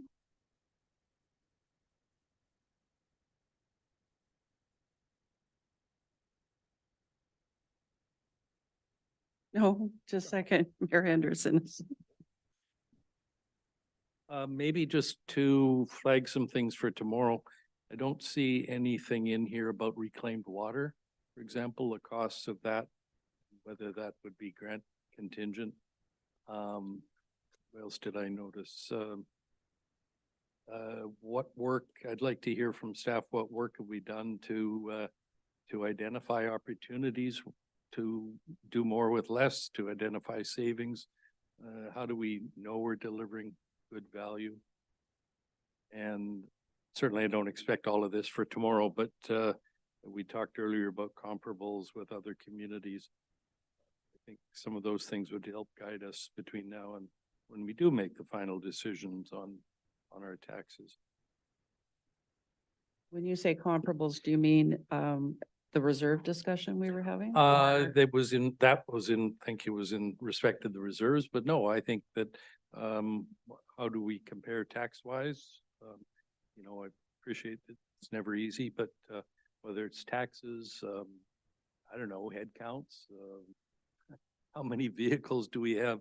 Anything that would give us some comfort that we're on the right track. And that's a two-way thing, that we're not under and also that we're not over.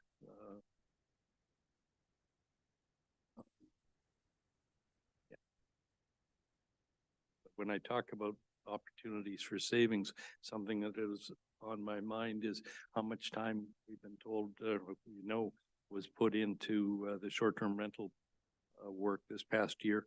So fortunately, that won't be continuing. So that presumably frees up some capacity to get some of the other work done. And I think that's just the soft side. It's hard to measure, but we really need to make an effort to quantify these things, especially if we're asking for more staff, which I appreciate we're not in the planning department. Thank you. Great. Now I'll entertain that.